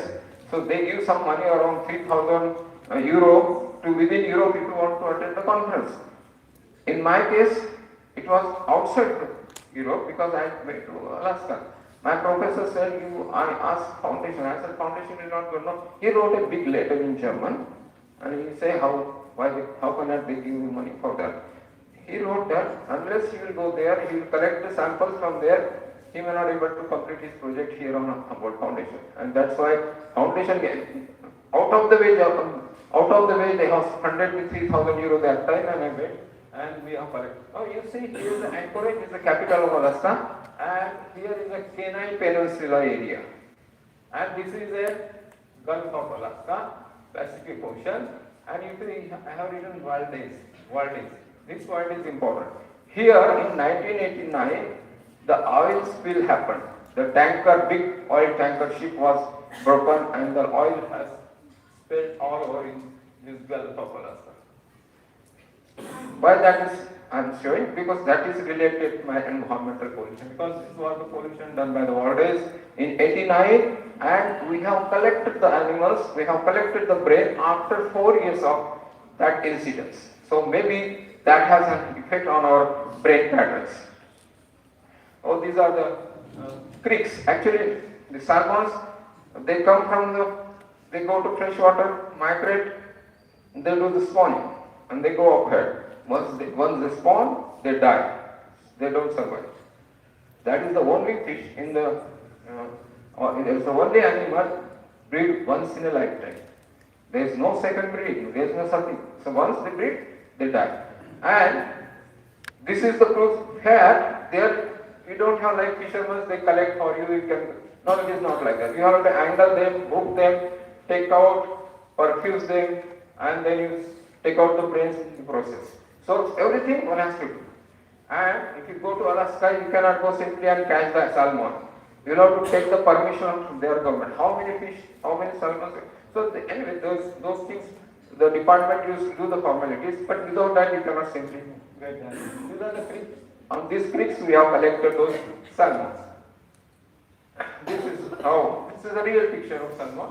This is a male red salmon and this is the female one, how they look. And after collecting them, so there is a special procedure of how you take out the brain. You cannot just open the brain and fix it. So you will have to make the perfusion of it. You will have to perfuse. There is a perfusion technique. And after that, perfusion technique is simple. That means you will have to remove the blood from the body so that the blood from the brain also come out. And therefore, when you stain them with any antibodies, you will, the less artifacts you can have. So to remove the artifacts in the brain, you will have to do the perfusion, and that is very mandatory. Now, this is not in Alaska, but it is in Seattle, on the Pacific coast, Seattle. This is actually on the Pacific Ocean. It's a big hatchery. There we collected some of the salmons, and we perfuse it. So here we have to perfuse like that. Open, it is an open thing. Actually, in the lab it is more easy, but in the field, still we used to perfuse there, remove the brain and fix, and then you will have to put in a dry ice to bring it back to Germany. Oh, now here's my professor, Professor Dietrich Meyer. He's a German. He's a German doctor. He was also with me. And here I'm standing very young, 36 years back. I was looking like this. So what happened whenever we used to perfuse, the Germans, they are very different. Their science dream is different. So he was just drinking beer after one fish to perfuse, one beer bottle. He used to say, Dr. Jada, have one beer bottle. Sir, no thanks, I don't drink beer. So, but they are like that. So, and very hardworking, very tough person. He has, at the age of 52, I mean, he was very strong in the German academic scientific field. So now, this is, we have given the data, like we have divided, as per the brain walks, we have divided the species into R and C pattern. So I have given the data R and C, how many R pattern, how many C pattern, and same thing is for the keynotes. But anyway, this chart is not required, but we are giving with the, here the numbers are very important. Because we have given each and every fish the numbers and their brains, and then we have identified them. Now, I will come to now first is the vertebrate brain. So, in just to have an idea for the student, you know, body and brain, they have various different weights in different animals, and then there are differences between the male and female brain, and then differences in the fish brain. Okay, now it has nothing to do with my talk, but just for the students, having seen the brain of human, this is a fish of the brain of baboon, how much it is 140 grams, the body weight is 30, 140. The human brain is the largest brain, the size wise and this thing. This is just to have an idea about how the different brains looks like in different animals. In the frog base, maybe the smallest brains of 0.1 gram. These are the weight differences. Now, this is important because in the male and female body weight, in humans, gorilla and chimpanzee, all three categories, there is a difference between male and female brain. So male brains are generally having a higher weight than the female ones. And there is a difference of around 200 grams to 150 grams in male versus female. And definitely that can also lead to the connectivities, the number of neurons in the brain, that can happen. Okay, now the basic structure of the brain, if you know, this I will tell you. It's like how the brain is. We have the prosencephalon, mesencephalon, rhombencephalon. Prosencephalon, we have two divisions, telencephalon and diencephalon. Then we have mesencephalon, and then have metencephalon, diencephalon, and spinal cord. Actually, the central nervous system is comprising of two things. One is the brain, and then the spinal cord. Okay, so in this area particularly, telencephalon and diencephalon and part of mesencephalon, these variations we have seen. This is a neuron. It's a conformable microscopy. I have not done it. It's a picture from someone else, how it looks. And this particular picture I want to show you because you know, see this? These are the cortex neurons. In the cortex, and see the fibers. Neuronal fibers is a bunch of how dense it is. This is the conformable microscopy picture, and you can see that how the fibers go break into downwards. Even the nerve fiber can go up to the spinal cord till the end. So the fibers are so long. Neurons is a body, somata, and the fibers are so long. And these are the circuits. Now people are trying to understand how this is a complex structure, how it is solving the different things, different problem processing in the brain. It is going on. This is a neurophysiology one. I did a lot of some work in neurophysiology lab long back, but that I am not doing here. And you know the C. elegans, you know invertebrate? Invertebrate C. elegans. In C. elegans, this is also conformable data here. You can see, there are number of neurons are very fixed, 302. You can easily count which neuron is what. That is possible in C. elegans. When other vertebrate brains, in human brains and fish brain, reptile brain, it is difficult. Now I come to the preoptic nucleus. As I told you before, the Bhattacharya, she has discovered that the preoptic nucleus has a neurotransmitter cells and that are involved in various activities. So, in simple way, if you see the brain structure, this is the anterior side of the brain, posterior side of the brain. In between there is a hypothalamus. And hypothalamus there is a what you call nucleus preopticus, and that nucleus contains the neurosecretory cells which release the hormone called as GnRH. This is GnRH released in the system. It goes via blood and it acts on the pituitary gland, and pituitary then secrete the gonadotropin hormone, and gonadotropin work on the gonadal maturation. And that is how this preoptic nucleus works on. And in my finding, this preoptic nucleus and nucleus latoris, they are the two important nucleus which have shown the major dimorphism. Now what is known, I will skip some of the slides from here. Anyway, the sexual dimorphism known from all kinds of vertebrates, right from mammals to the fish, and also there are differences related to size, structure, and all those things. They have identified in a very typical way in the 5 different categories. They have, depending on the size, depending on the dendrite organization, how these particular nucleuses vary. Now, if you say in the human, this SDNPOA, sexually dimorphic nucleus of preoptic organ. So this nucleus is twice in male as compared to the female. Now we have the paraventricular nucleus, this is the anterior paraventricular nucleus, suprachiasmatic nucleus, optic chiasma, supraoptic nucleus. And this nucleus is twice bigger in male compared to female. We don't know what are the implications of that. There is not much work is done, how they are, how it is related to neurophysiology, still it is. See, the neuroscience is a very, it is less explored science. Nobody knows about brain so far much. Only 30-35% brain is understood by the people, the scientists till today. So there is a lot of scope. If you are interested in going to neuroscience research, brain research, or getting a good job and doing kind of a new history, new discovery in the brain research.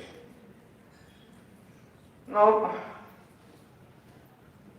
intersexual dimorphism, I said male versus female. So there are some peptides that have been identified in male and not identified in female. That intersexual dimorphism is known in fish, in various species with different peptides. It has been reported so far. I have also shown about like the galanin is dimorphic in salmon and goldfish.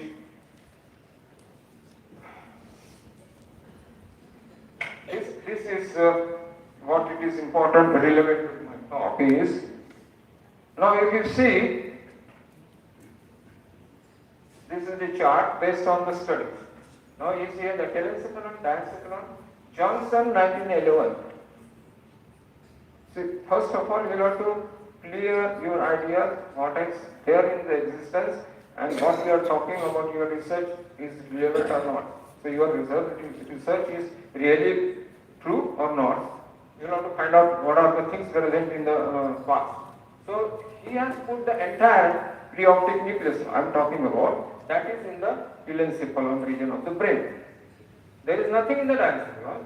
Hungenbroom, 1929, he said there is no preoptic nucleus in the telencephalon, but it starts from the rostral boundary of the diencephalon and goes beyond. Same thing in UN is Northern. They said the preoptic nucleus is staying in the telencephalon and not in the diencephalon. And like recent study, 1983, Bradford and Narcos, many people they refer the atlas of these people, Peter and Gill, 1975, 1910, they said the preoptic nucleus entirely placed in the diencephalon, not in the telencephalon. And Charlton in 1932, he has shown in both, here and there, in telencephalon or also in the diencephalon, and that 1932 study resembles to some kind of our results what we have seen in the intersexual dimorphism. Now I come to my findings. As I said, two brain types, within male, within female. Now, when I said R type, actually for the simple reason we have made R and C. In the animals, in the males for example or females, where the brain structure is shifted rostrally and the anteriorly we called as R pattern, and those centers they shifted backwards, we call them as a caudal pattern. Rostral and caudal, that is how we have defined. And that anyway, one scientist has to decide how you want to present your data, you have to define. And these are the all preoptic nucleus, nucleus latalis tuberous, habicular, third ventricle, preoptic, tectal ventricles, preoptic races, races lateralis, horizontal commissure, posterior commissure, and total commissure. These all 10 structures they have shifted backward and forward. So that is first time in history nobody has shown, nobody has seen any kind of the either in fish brain or any vertebrate brain that happens. Anyway, this is how as I told you that how we decided R and C pattern. Anyway, I am not going to. That is same thing in the intersexual also. Now to see the brain. This is how the dorsal view of the brain it looks. The dorsal view and lateral view. You have the telencephalon, cerebellum, optic system. This is just to give you an idea of the brain. Because in the cross section you may not be able to understand, but you have to make the cross section right from anterior to posterior. Now, this is how our result, now I come to my result. It is R pattern. I said R pattern. R pattern is the nucleus preopticus and many other centers they shifted rostrally. Now if you see carefully, here NPO is red, It is very small, big, big. Again, it is getting small and small and small. And this NLT start here and going up. It goes up to this level. Now, this, do you know how you prepare these drawings? You make the drawings somewhere here in the lab. And students, do you have the camera lucida here? Camera lucida? Camera lucida was a very old fashioned. Camera lucida, we used to do the camera lucida. I was also having the camera. But these are not made by the camera lucida. And the entire thing, what I am showing here, that I have done personally, nobody's interference. I have been A to Z with my hands. These drawings took me a lot of time, but this I have made it in the computer. You know the CorelDRAW? Did you use the CorelDRAW version? CorelDRAW, I don't know what version I have now here. 20, CorelDRAW 18, 17. CorelDRAW 21 is going on. And when I learned in 1994, that time CorelDRAW version 2 was in Germany. Even when I went to Germany, I was not knowing how to use the computer. That time, no computers in our institute. I did my PhD thesis typing on electronic typewriter, no computer. So I learned CorelDRAW 2 version in Germany, that too in German language. Very difficult to give the commands in German language, software in German language. And I made these drawings CorelDRAW time with Corel version 2. That time, 1994, long back. Now it is, he said Corel 21, maybe it is very much faster and very much easier that time. So it is, that's why I am saying hard work.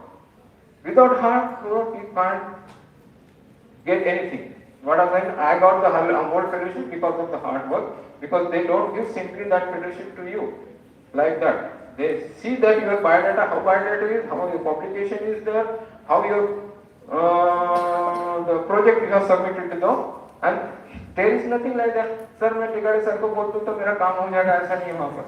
नहीं, तुम अपना biodata दो, committee will be there, they are fair enough, they will select on the merit list. If you are in the merits, if deserve it, you will get it. Otherwise not. You know the value of that scholarship, how it is? When I went in 1994, that time, that scholarship I got for 2 years.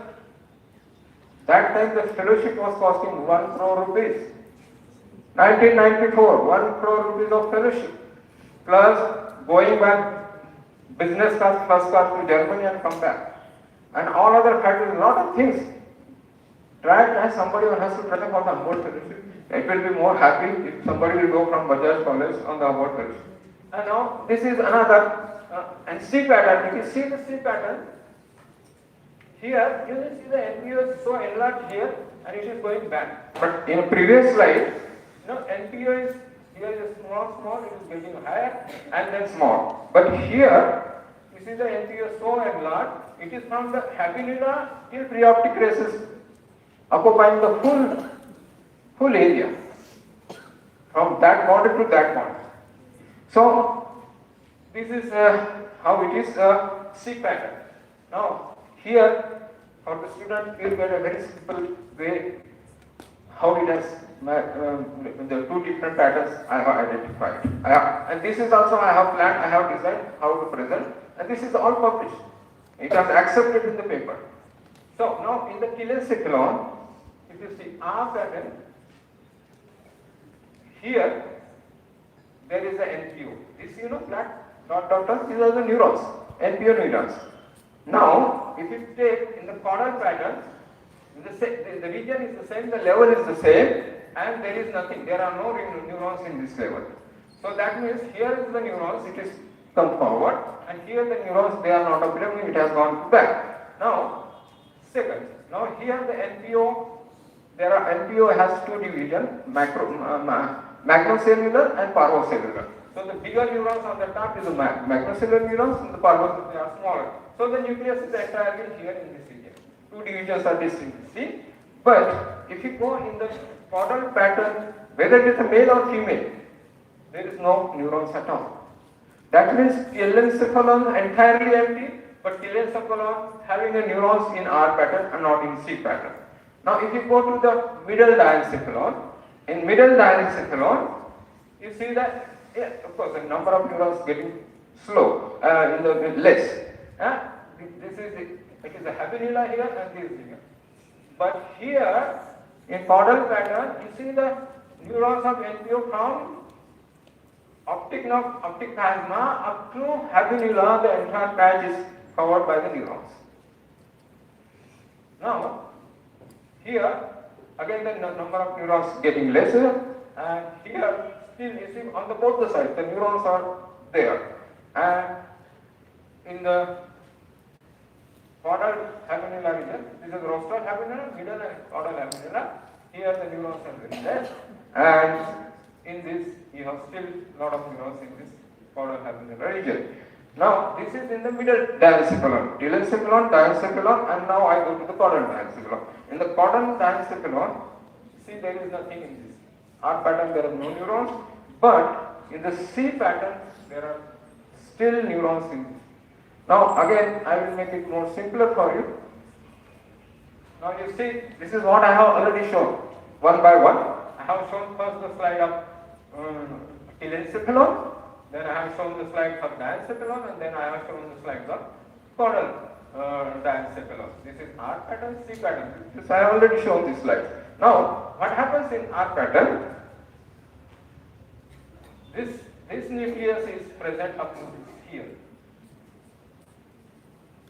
There is no, in caudal diencephalon there is no neurons of the preoptic nucleus, and here in the caudal pattern there is no NPO in the telencephalon. Entire telencephalon is empty, and the brain is in the middle diencephalon and caudal diencephalon. So that is how the brain is. Here it has gone back, there it has gone forward. So the brain has shifted like this. Now same thing, this is I have shown, and this is for the female. Same, the results are almost same. Of course there are differences between male and versus, but the slides look same. Maybe for you it is not, so I will skip all those slides. The results are same for the males, and these are for the females. I don't take, and same thing is in the female brain also. We don't have any neurons in the diencephalon in preoptic region, and no in the telencephalon. Now, this preoptic nucleus, see, this imagination, that is also important. This how I can present my data, how the reviewers will get convinced, how the readers will get convinced that what I am showing is really correct or not, and whether it is in proportion or not, and how I can simply, in simple words, in simple way, try to convince them my results are like this. So now here, again, this everything looks a graphics, but it is in dimension. So now here you see R pattern. R pattern is smaller than C pattern. This is NPO, whole NPO, but these are the division, NPOM and NPOM. So you see the differences between both the divisions also. You can see the differences between R and C NPO. This is in male, and similarly you can have the same thing in the female. So the brain, R pattern versus C pattern NPO, both male and female are different. Now, then I come to the next nucleus, that's NLT. NLT is also is responsible kind of sort of neurosecretion, and also involved in the reproduction in fishes. And this particular, here you can see this R pattern, C pattern. Now you can see here the habinula. Habinula is the caudal habinula, and there is a horizontal condition, NLT starts here. But in this, maybe for you people not able to understand, but here you can see the brain structure is gone far behind. Here we have the valvular cerebri, total longitudinality, and there is nothing. This is just at a caudal cephalon, and then brain has gone back, and the nucleus has started so in the back side. Here in the first pattern, it started at the habinula, and it has gone further back. Anyway, I will not take this. This will not be difficult, but both for male and female, we have seen that. Now again, and one more thing. You know these pictures, photos? Those days they were no like computers. We can take the microscopic photographs. We have to with the films, you know. You have to roll, put and film it, develop it, and then develop it, and then make the plates like that. So making plates, that is also big, and is a very difficult task in those days. And then all I have done by my own, and and that is how important. Now this another thing is that I did 1994 three-dimensional reconstruction. Now if people are doing three-dimensional reconstruction nowadays, many people, many subjects, many areas 3D is required.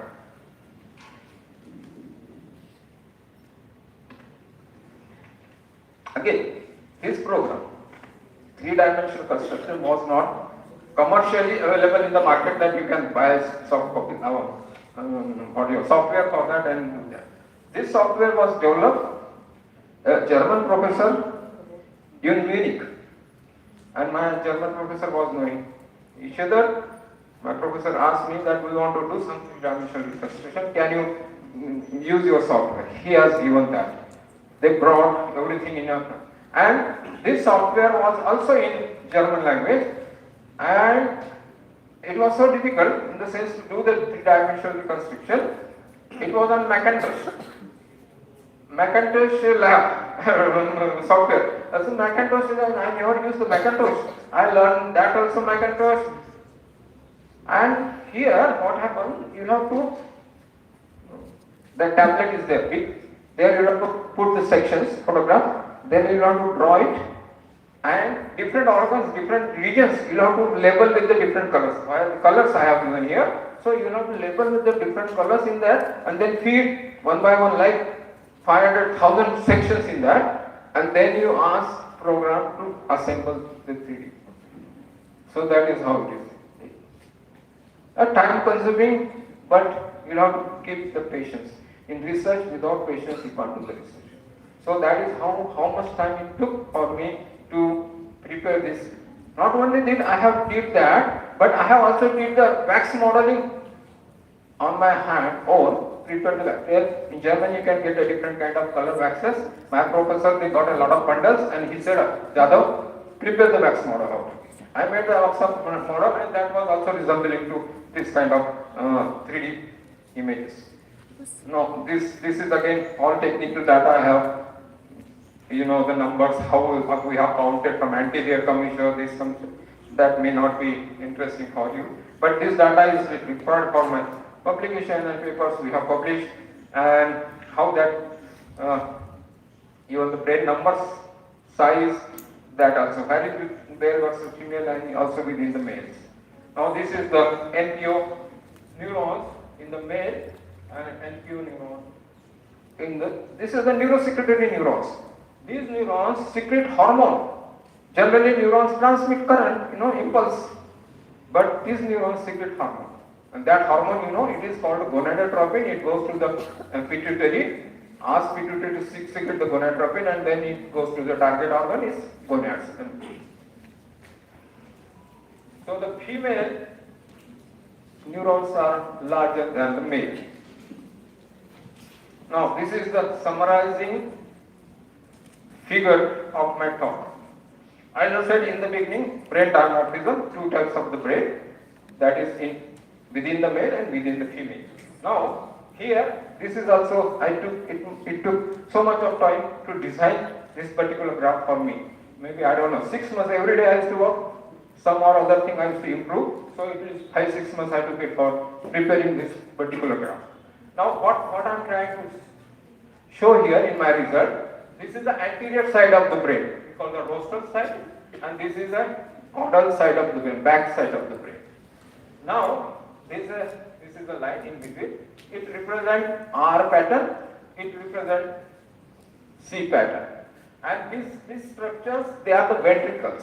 Third ventricle, fourth ventricles, the zoological student must be knowing about it. These are the ventricle structure, how it looks in those brain, and here are also the ventricles, how it looks. So in these two different things, you can see the ventricles are totally different here and here, and this number, we have taken the fish number 1994, it was collected in 1994, tag as R16, red salmon 16, and it has a centimeter height of 66. Almost a similar level of 1992 fish, R56, 63 centimeter length of female we have considered near to that. And in this, what happened? Now you see, in the R pattern, this is PR in the pre-optic races. preoptic vessel start. This is the anterior commissure, this is the starting point, and behind that. Anterior commissure, behind anterior commissure, preoptic start at this level, maybe almost 150 microns. Okay? Now, if you see in the caudal pattern, it is starting further caudal to the R pattern. Now, this NPO in R pattern, it starts from here and it ends up to 1800 micron level. And now you see in this caudal pattern, NPO starts far behind compared to the R pattern, and it is going far behind to the R pattern. Now, you go to the Habenula. Habenula is standing here almost 1000, more than 1000 micron behind the anterior commissure, and it goes about 1800 micron, and in caudal pattern, Habenula has shifted further. We know how it has happened. This has shifted to anteriorly. Now, you go to the another thing, rectus lateralis. Rectus lateralis starts here around 1800 microns, and it goes to 3000 something. It ends here, rectus lateralis, in R pattern. Now, but you see, in caudal pattern, male or female, it starts where there is an ending in R pattern of rectus lateralis. In another female or male, it starts from that level and goes beyond. It's very strange. In one brain, it is ending somewhere, and the another brain, it is starting from that level and it goes further. Now, NLD, it is also like that. See how the NLD has shifted in caudal pattern. Then horizontal commissure. Then we have posterior commissure, it has shifted in caudal pattern anterior. Now torus commissure, is in the back, but torus commissure has shifted in the anterior in the caudal pattern. Then we have tectal ventricles, which has shifted anteriorly, tectal ventricle in caudal pattern shifted anteriorly compared to the R pattern. Now you see here, the entire structure here, it is ending in this particular level. But here, it starts from here and it goes far behind. So therefore, we have considered them as a caudal pattern. Now this is how we have seen this R pattern and C pattern brain morphs within the male as well as within the females. Now, these two patterns, one male is different from the other male brain, and one female brain is different than the other female brain anatomically. I am telling about anatomically. Structurally, anatomy of the brain. There are various branches of neuroscience, neuroanatomy, neurochemistry, neurophysiology, several. I am focusing on the anatomy. There is still, even today, the anatomy of the brain is not completely understood. And it will take maybe another many years to understand the brain anatomy itself. How the brain neurons, they are making different groups, how they are shifting to other regions, so it is very complicated. Now, as I told you in the beginning, whether this has happened because of the neuronal plasticity and because of the axon voltage impact. Now, what happened in 1890 when the oil spill was there? These animals were collected after 4-5 years. Now, we think that it is a hypothesis, nobody had checked, and that need to be checked, but now I don't know whether it is possible because exam of what is incident has happened, water is clear, similar thing this cannot be possible, but you can make the similar condition, you bring that oil in the lab, put in the tanks and put the fish in there and see how it is. That is possible. But when we collected that, what happens, I told you, during the smoltification, how the smoltification happens in salmon? Smoltification is it's when the salmons, they breed in the freshwater creeks, and the young ones, hatchlings, they migrate from freshwater, they go back to their 5,000, 6,000 kilometers in the ocean. So now, they, from freshwater creeks, they go to the ocean. Now there is an oil spread. There is oil spread because of the exam disease. They are coming from fresh water, they are going into the ocean. So that oil is not just a small layer, kilometer. So when the small animal is migrating, during the small division, this olfactory system may have smelled it, and because of the neuronal plasticity, the brain structure have been changed. That is one of the possibility, and that environment has maybe made any impact on that. Now, then you will ask me, sir, why the other pattern? Other pattern, maybe there are animals, those who are already present, they were not migrated after oil, those animals we have collected, and therefore we got the C pattern. But this exon Waldes disease, nobody has incident, nobody has tested so far, and therefore we think that the environment might have, nobody has proved that. So that is a possible that how these two different patterns within the same gender, two different brain types within the same gender can be possible. Anatomically, the anatomy has been totally changed. So now then we have some kind of assumption. Are they the species we collected maybe how different, there are different introduced by different specimens and different strains, native strains of the different specimens, and then are they the C pattern particularly, which they are the stray fish. Stray fish, maybe you can have the same stray fish coming from somewhere in the bay and in the creeks, and you are collecting it, or two mating strategies. Now this is important. Two mating strategy, we are linking our results hypothesis is two linking. I don't know how many people, students, they might have studied the reproduction, fish reproduction, and there are tactics in fish reproduction, and particularly in fishes, there is a part of snake spawning. Snake spawning. You have heard the word snake spawning. They spawn snake spawn. Generally, male and female, they come together, they make the ground, and the male, even the male lays the sperms. That is the natural process of spawning. But in this case we think that when the female and male, they come for the spawning to the creeks, they go to the fresh water, one male and one female, one pair, they are busy in reproductive practice. They are busy, the ground, the male are releasing sperms, female are laying the eggs, but other male will never enter in that territory. There is a pair, only pair. Other male will not enter in that, and he will think that if I will not release my sperm, how I fertilize, how my progeny help in continuing the progeny. So what they do is that they think that there is a mating is going on.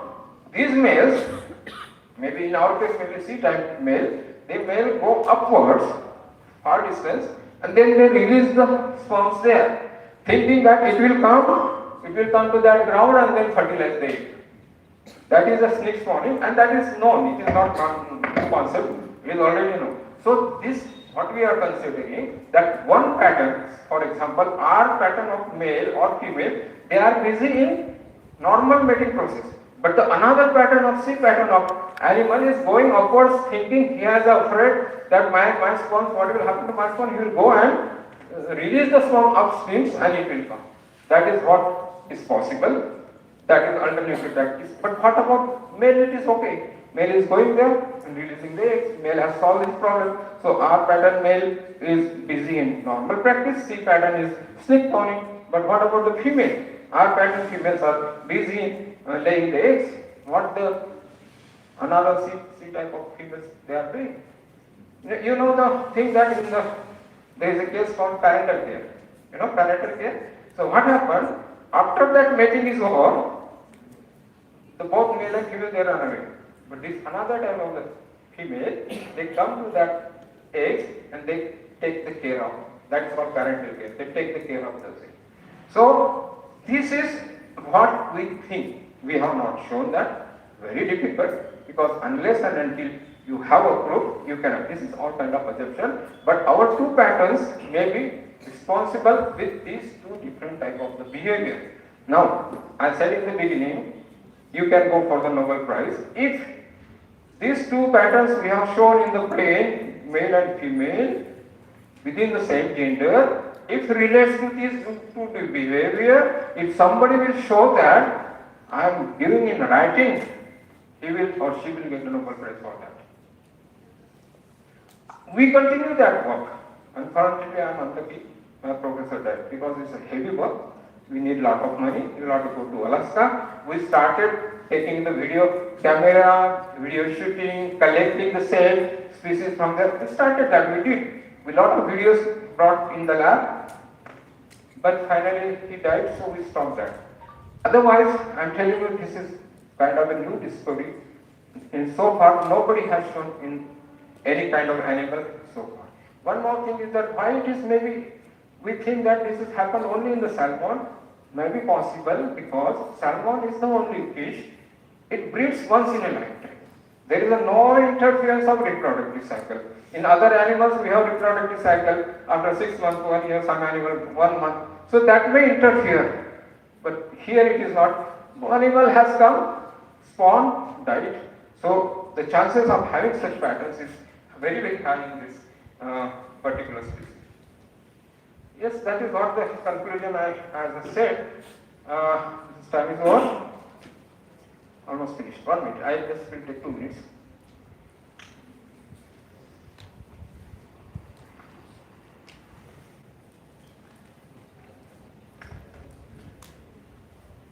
Now, one more interesting thing. In 2016, I had been to some other lab. My professor is nowhere. I went to another professor lab where I did some neurophysiology work on how the brain, olfactory system, how the mucosa neuron receptor cells, they transmit the information from olfactory mucosa to the brain. That is a neurophysiology. It's a confocal microscope. It was a huge, big setup of maybe, I don't know, 8 to 10 crores of microscope.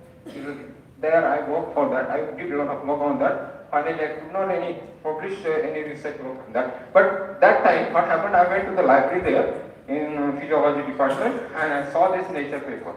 Now that what I'm, for the interest for the student, PhD, the PhD factory, the world is producing more PhDs than ever before. It is time to stop. This was a fact. You know, the Nature and Science, they are the topmost magazines in a science journal. They have published this data and in 2006, no, almost 10 years back. 10 years back the situation was what? Now we see that what has happened in 10 years. They are saying the number of PhDs, particularly in India and our, they are producing like anything. But if you see in Germany, Europe and France, see the number of PhDs and the quality of research is there. So the number of hardly 0.1% has been increased. But here, how many PhDs they are producing every day? It's a kind of factory, they are saying, and the quality, there is zero. There is no quality at all. So don't do such kind of PhD. If you want PhD, do it sincerely, because that PhD has no, just it will add a certificate to your CV and nothing else. So this is, they have been given with the ratio that how the things are changing in particularly Asia and particularly India and China. They are producing the PhDs like anything without. So my take home message is, PhD is not just a project to be completed and written up. It is a training period during which aspiring scientists must learn to do the right way of doing science. So that is what is in the research you have to learn. So you, if you are just making the writing paper now today, everything is possible with the Google cut paste and everything, and people are doing that. And I am telling you, I have witnessed so many PhD theses, just copy and paste, title is changed, author is changed, that's it. That is not the kind of research one has to do. Okay, this is my the presentation, the data which I have collected from Alaska. This was supported actually. I am really thankful to Professor Meyer, Humboldt Foundation. They have paid me extra money for to go to Alaska and collect the animals.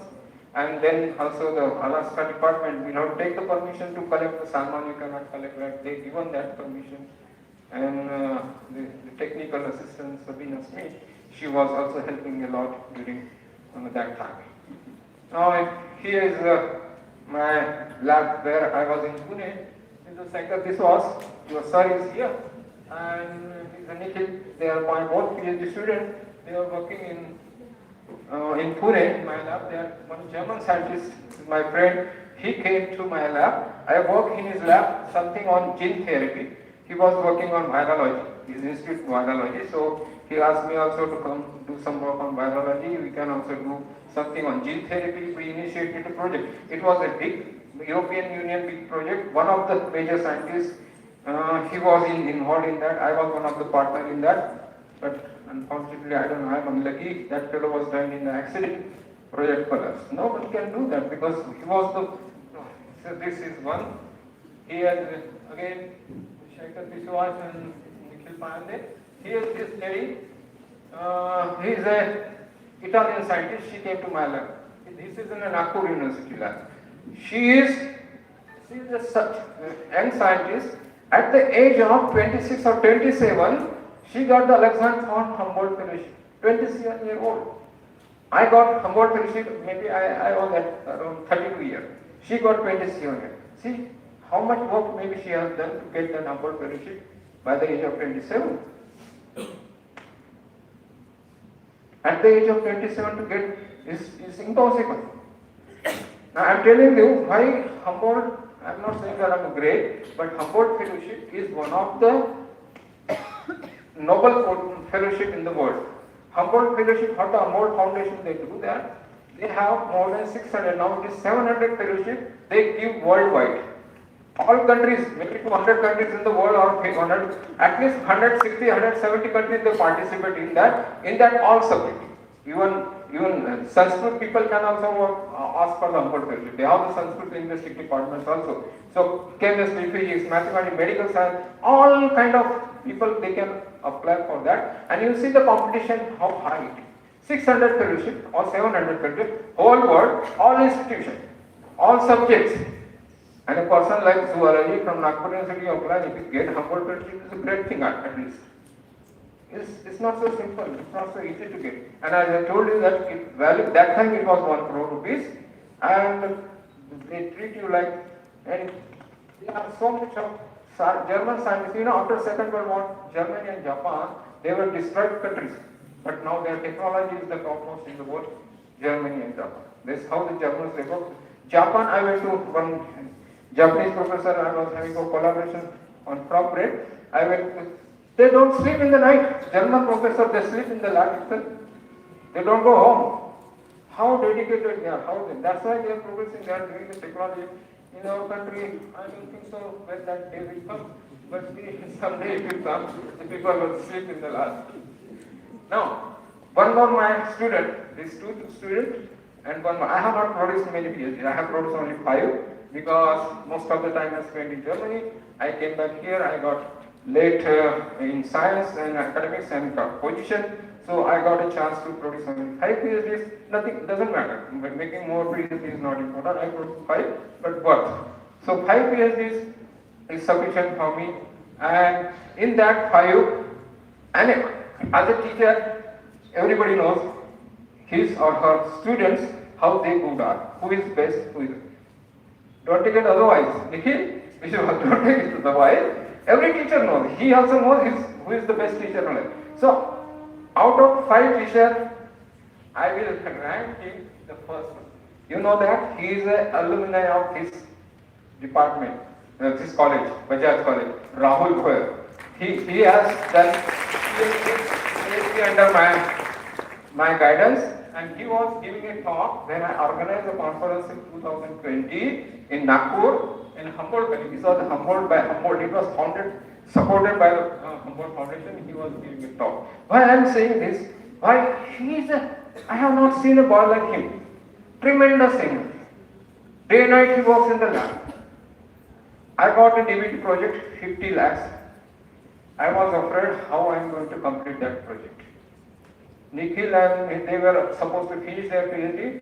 I am really thankful to them. I said, please look somebody for my project who can really work for them. And they used to go in a molecular biology department to take the practicals and the extra practicals there. And they found there this boy, and they asked him, sir wanted to meet you or something like that. He came and Then he said, sir, I am ready. This boy has completed that project of DBT of 50 lakhs, otherwise I would have not completed that project at all. 50 lakhs would have been gone west. That's not really. He is a, and even today also, he is such a hardworking, in the Corona time.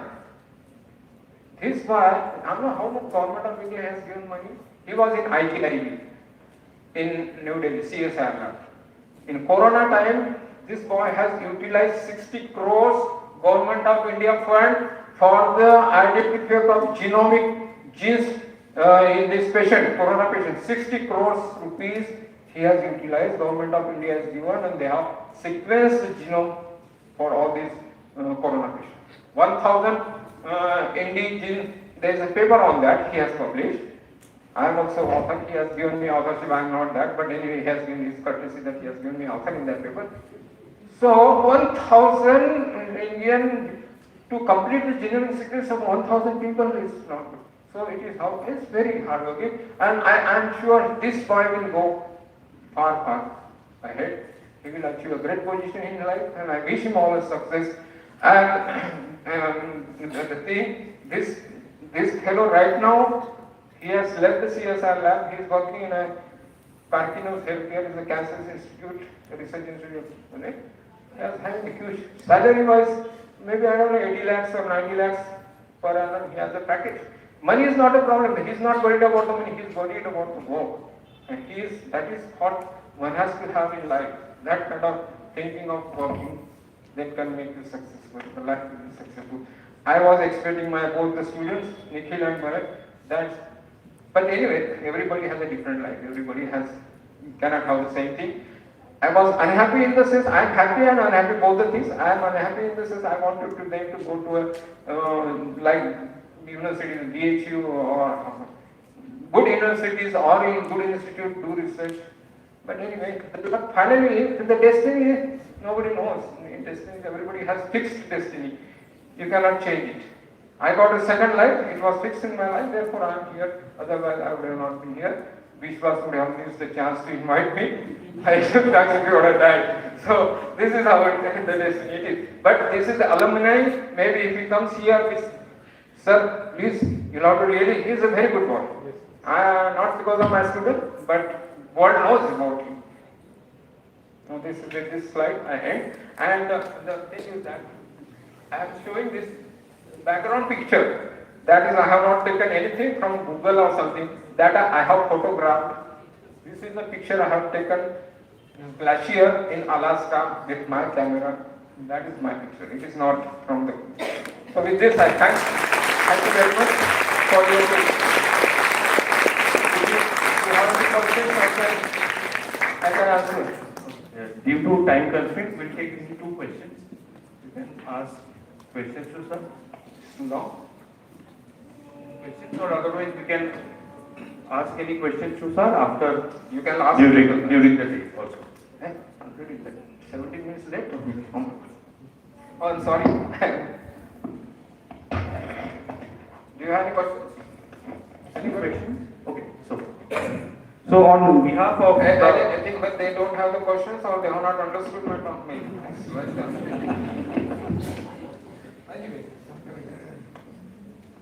Okay, so on behalf of the organizing committee of Innervate-2026, it is my honor and privilege to express our sincere gratitude to Professor Arun Jada for delivering such an insightful, inspiring and thought-provoking lecture. Sir, your talk has not only enriched us academically but has also provided valuable insights drawn from your vast experience in teaching, research and scientific leadership. The depth of knowledge, clarity of thought and passion for science reflected your lecture with certainty and will leave a lasting impact on all of us. So we are deeply grateful for your accepting our invitation and for sparing your valuable time to be with us today, thereby adding a great academic value and prestige to this national seminar. As a small gesture of our appreciation and respect, we request our principal sir, Professor P.V. Tekade, to kindly present a token of gratitude to Professor Arun Jada on behalf of Bajaj College of Science.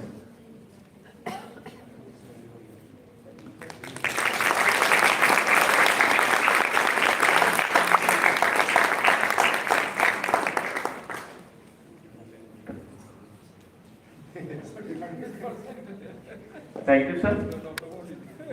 So before we break for tea, we have few instructions. So all those who are presenting oral presentations in microbiology as well as zoology and allied subjects, please submit your presentations to the computer desk over here.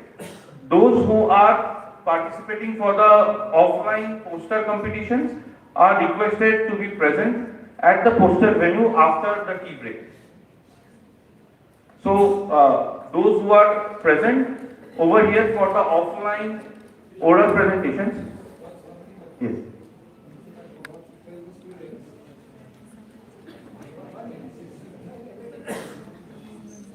I forgot to give one information for the students that if you want to go to Germany to pursue your career, what are the chances and how you can go, that I wanted to tell you. There are 3 different agencies in Germany, you can go through that. One is German Science Foundation, second is DAD, and third is Alexander von Humboldt. So German Science Foundation is particularly the faculty, they can apply in that. The students, they can go DAD and Humboldt Foundation, and I told you Humboldt Foundation fellowship is so difficult, but if you work for it, but DAD, that fellowship is very simple. Simple in the sense they have a lot of fellowships, they give a good money, but in that if you are doing a PhD program here, they have the program called sandwich program. That means you can pursue your PhD here, but you can go for 6 months or 1 year to do the same work in the German lab. That you have to go on the DAT website, check it for that, you apply and you can go there, work there and come back and complete your PhD. So that is there. So there are 3 different. And I Okay. So then now we will break for tea. The tea is served outside the hall and we will come back after 10 minutes. We'll keep it short, the tea break short, we will again come back after 10 minutes.